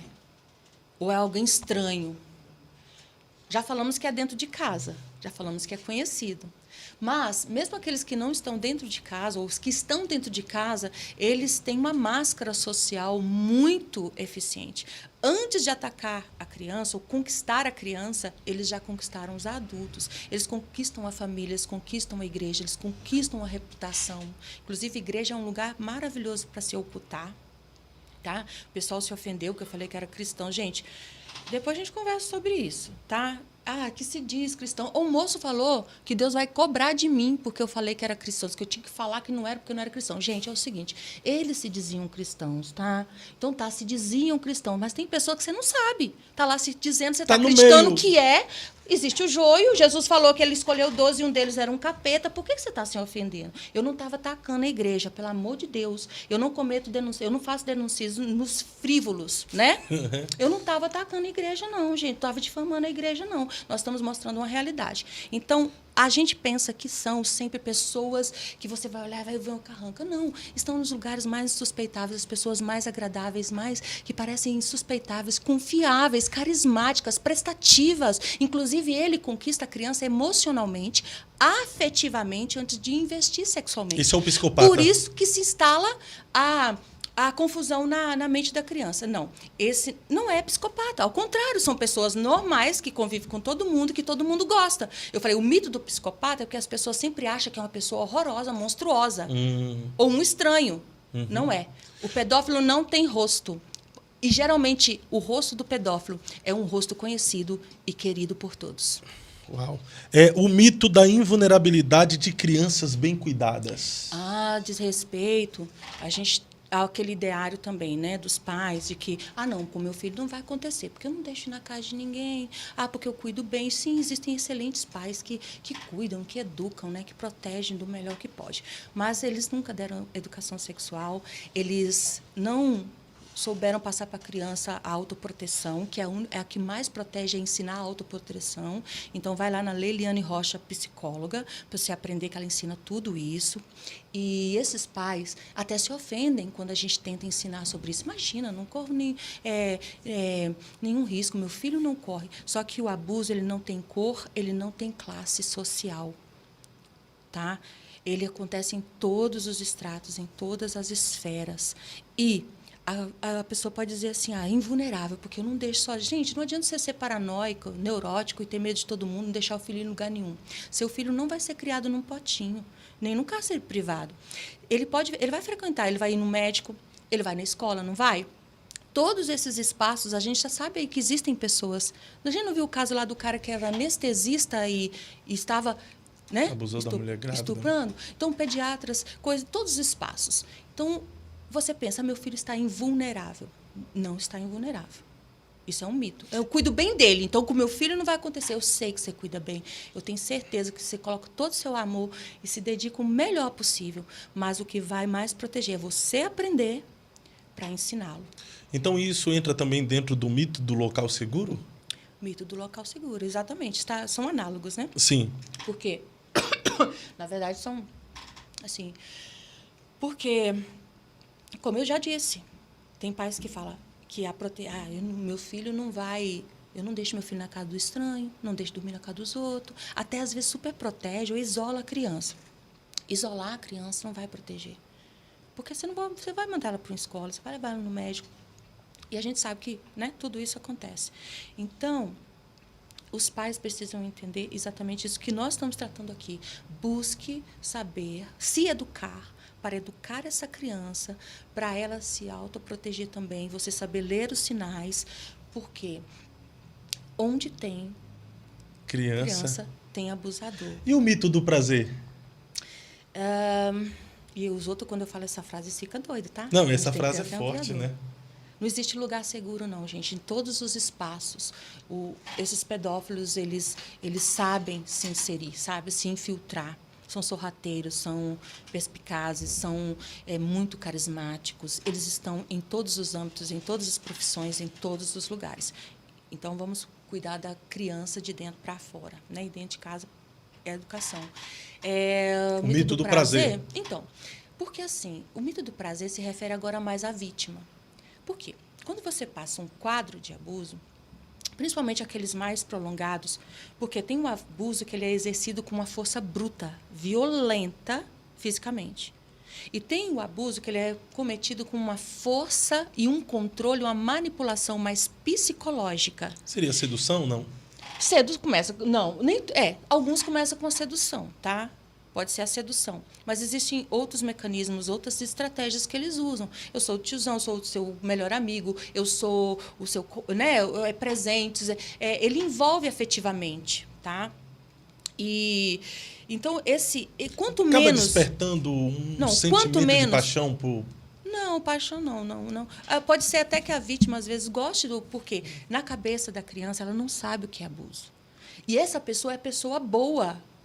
Ela está fazendo isso aqui que ela não entende o que é direito, só sente mal, sabe que é ruim, mas aquela pessoa é a pessoa boa, é a pessoa mais legal, que todo mundo gosta, inclusive ela, que ele não faz só o abuso, ele faz um monte de outras coisas legais também. A criança não tem condição de processar isso. Agora, o seguinte... O mito do prazer se refere ao seguinte: quando esse abuso ele é de uma forma que não tem essa violência toda, tá? Mas tem ali o cativeiro psicológico, a persuasão, a correção. E essa criança, de alguma forma, se é estimulada, o corpo dela vai responder, tá? E muitas pessoas pensam assim, meu Deus, será que eu gostei? Ela fica pensando, não, então eu era culpada, então eu deixei, porque eu tive sensações. Por isso que vem a culpa. Porque eu tive sensações. Mas deixa eu te dizer, isso não era prazer. Gente, é um terror, é um medo. Nem você entende porque o seu corpo está tendo algumas sensações enquanto você está pedindo para morrer. Entendeu? Ou então está ali assustado, está ali com medo, está ali pensando, meu Deus, o que é isso? E o estímulo tem uma resposta sensorial, porque nosso corpo foi programado para ter respostas fisiológicas sensoriais. Se eu te fizer cócega, eu não, né? Se o Adiel te fizer cócega, por exemplo, que é grandão, olha, sua vontade, olha, o seu corpo, olha, exemplo, o seu corpo não vai precisar da autorização da sua vontade para reagir imediatamente às costas. Você não vai ter que pensar assim, nossa, eu vou reagir assim, eu vou rir, vou dar um soco nele, porque isso está me incomodando. Se você correr, seu sangue vai esquentar e a sua vontade não vai precisar autorizar o seu corpo a suar. Se você sentir frio, muito frio, vai tremer. Você não vai, não quero tremer, e vai parar de tremer? Vai continuar tremendo, porque isso é uma reação do organismo. Sim. Então, nós temos nosso organismo, nosso corpo, né, que tem as suas próprias respostas sensoriais. E nós temos as nossas terminações nervosas. As genitais têm terminações nervosas. Seja um menino ou uma menina, eles podem ter algumas sensações prazerosas, mas não significa que ele está sentindo prazer no ato. Perfeito. O mito do silêncio. Olha, a criança ou a vítima sempre fala, mas, em último caso, é que usa palavras. Sempre fala.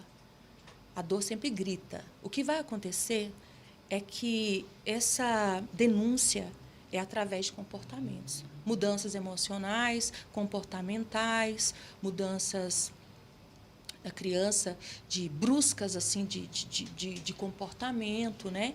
Então, eu disse assim, que o silêncio, que é o silêncio? A gente fala do silêncio. Existe o silêncio, sim, mas é o silêncio dos responsáveis. Eu disse, os inocentes nunca estiveram em silêncio. Os responsáveis é que sempre estiveram surdos. Então, por isso que eu falei da educação do olhar daquela vez, porque nós precisamos estar atentos para reconhecer sinais. E essa criança sempre vai dar sinais. Ela não falou com palavras, ou a vítima não vai falar com palavras, mas o corpo vai falar, o comportamento vai falar. Tantas situações, tantos sinais vão aparecer inevitavelmente. Então, lembrando de novo, Leiliane Rocha vai dizer quais são os sinais, né, que são mais recorrentes, mais comuns de acontecer. E quando a gente fala de sinais, Fábio, é importante dizer que tanto o pedófilo gosta da criança, o queridão, existe muita gente que gosta de criança, e não é. Quando a gente fala de sinais, nós não estamos fazendo afirmações. É para a gente ter o quê? Um olhar mais atento e ficar prudente e investigar determinados comportamentos. Não é olhar para todo mundo e achar que todo mundo que tem aquelas características, né, é um abusador, tá? Inclusive, crianças têm mudanças bruscas de comportamento. Peraí, pode ser por depressão, pode ser por estar sofrendo bullying na escola, pode ser uma enfermidade, pode ser várias situações, mas também pode ser abuso. O problema é que os pais nunca pensam que pode ser abuso. O cuidado precisa ter, mas não precisa também ser paranoico, né? Não, é isso que tá. Ele pode ser várias coisas. O que o pai também precisa e a mãe considerar é que pode ser abuso também. E muitas vezes eles não param para pensar que pode ser. Não pensa em tudo, menos em abuso. Se a criança, às vezes, tem hematomas, se a criança, de repente, começa a ficar sexualizada, erotizada demais. Mudança de comportamento, né? Muito brusca no comportamento. Tem crianças que redigre no nível do seu desenvolvimento. Eu, por exemplo, depois do primeiro abuso, que depois eu entrei num outro cativeiro, que foi extenso, foi terrível, que durou muitos anos, que envolveu ameaça, inclusive, da minha vida também, e muitos outros pesos.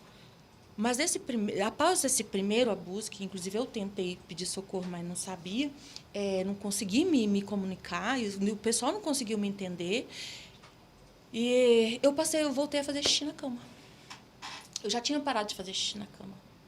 E eu fiz xixi na cama até quase 12 anos. Era o meu terror, era o maior medo da minha vida que meus colegas soubessem, porque eu era uma menina que eu sempre fui muito assim, na escola, sempre tive boas notas, eu era desenvolvida na escola, assim, nesse sentido, né?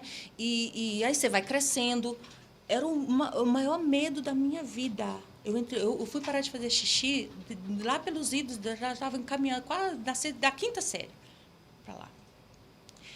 E até uma parte minha mãe sabia, até tentou dar remédio, negócio que não deu certo, né? Ela se preocupou, ela levou no médico, falou assim, doutor, não está normal. Passou um remédio lá que só que fazia a gente dormir na aula e teve que tirar. Só que, assim, depois de uma fase, eu passei a fingir que tinha acabado para minha mãe, por causa da vergonha também. Então, eu me tornei especialista em esconder o colchão, né? Coisado, eu virar o colchão. Aqui esse lado, eu arrumava um jeito durante o dia de secar, de fazer alguma coisa para depois virar, e ia virando para minha mãe. Talvez nem minha mãe saiba que durou tanto mais tempo assim, né? Mas a partir daquele abuso. E tantos outros sintomas eu tive.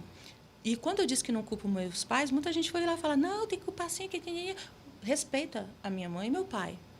Graças a Deus, eu tive um lar de valores, eu tive pais que me deram afeto, e talvez se não fosse assim, minha vida teria sido muito pior.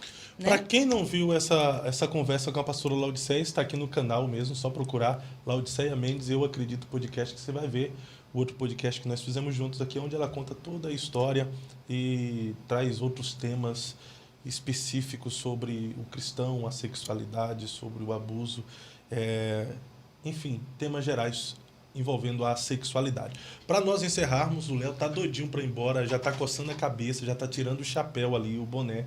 E, pastora Laodiceia, no Maio Laranja, especial Maio Laranja, onde tem criança, tem abusador? Onde tem criança, tem abusador. As pessoas se indignaram muito com essa frase, né? Porque na minha casa não tem. Onde que essa mulher anda, então? É onde que ela anda que tem. Olha, você me ofendeu. Meu pai nunca foi. Gente, não é uma ofensa pessoal. Isso aqui, eu sei que é uma frase impactante, tá? Incomoda, exatamente esse é o objetivo da frase. Para que a gente entenda, onde tem criança, tem abusador. Por que não, mesmo que não tenha na sua casa, ou que você não seja, você dificilmente vai... Olha, o abusador não tem a estrela na testa. E repetindo o que nós já dissemos aqui.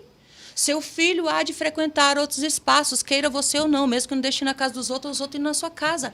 Ele irá para a escola, ou para uma creche, ou para um médico, outras situações. Porque não vai viver num cárcere privado. Ele vai conviver em sociedade. Ele vai ter que se socializar. E aí, em todo e qualquer espaço, existem, sim, pessoas potencialmente abusadoras, assim como existem pessoas que são anjos, são bênçãos, são instrumentos de Deus, sabe? São protetores, são salvadores. Mas todos esses lugares... Tem demônios também, tem pessoas que são abusadas no ônibus. Então, essa é a forma de impactar eles para que, em qualquer lugar, existe um nível de risco. Não é para você ficar neurótico, não é para ter todo medo, mas isso é para reforçar a necessidade de educação sexual para os pais também adquirirem o repertório, o conhecimento para educar seus filhos, tá? E para ensinar a eles também a autoproteção. E ter cuidado. Exatamente. É isso aí. Muito obrigado, pastora Laodiceia, mais uma vez por nos informar e nos abrilhantar com essa temática, com as suas informações, com o seu conhecimento,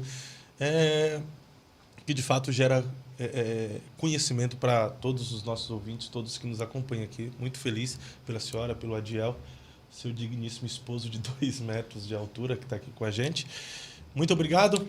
Nós vamos nessa semana que vem, com a graça de Deus, nós estamos aqui. E, pessoal, Obrigada, vamos divulgar Léo. essa campanha aqui, né? Maio Laranja. O Léo tá ali, ó. Ô, Gente, Léo, perdoa nós, Léo. Gente, ó. Obrigada, olha só, Léo. deixa eu fazer uma divulgação Léo, gente aqui, ó. boa. Gente, Fusão TV, TV Fusão. Show. Gente, me patrocina para eu fazer um podcast aqui com o Olha aí, ó, Léo, porque o patrocina Léo é lá o onde você homem é. das técnicas. Tem vaga aqui. ainda, Léo?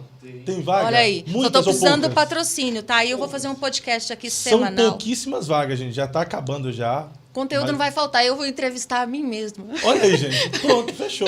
Entendeu? Maravilha. Pessoal, se você não tem o seu podcast, mas gostou da Laodiceia, procura, patrocina ela e ela vai fazer o podcast dela. Mas se você tem o seu no papel e você quer colocar em prática, procure aqui a TV Fusão através do Instagram, Fusão TV. Entra lá em contato com eles pelo direct, que ele vai passar todo o orçamento, liberar toda a estrutura para você colocar em prática seu podcast. Nós vamos nessa semana que vem, com a graça de Deus, estaremos aqui. Eu acredito na minha geração. Fui escolhido para mudar essa nação. Eu acredito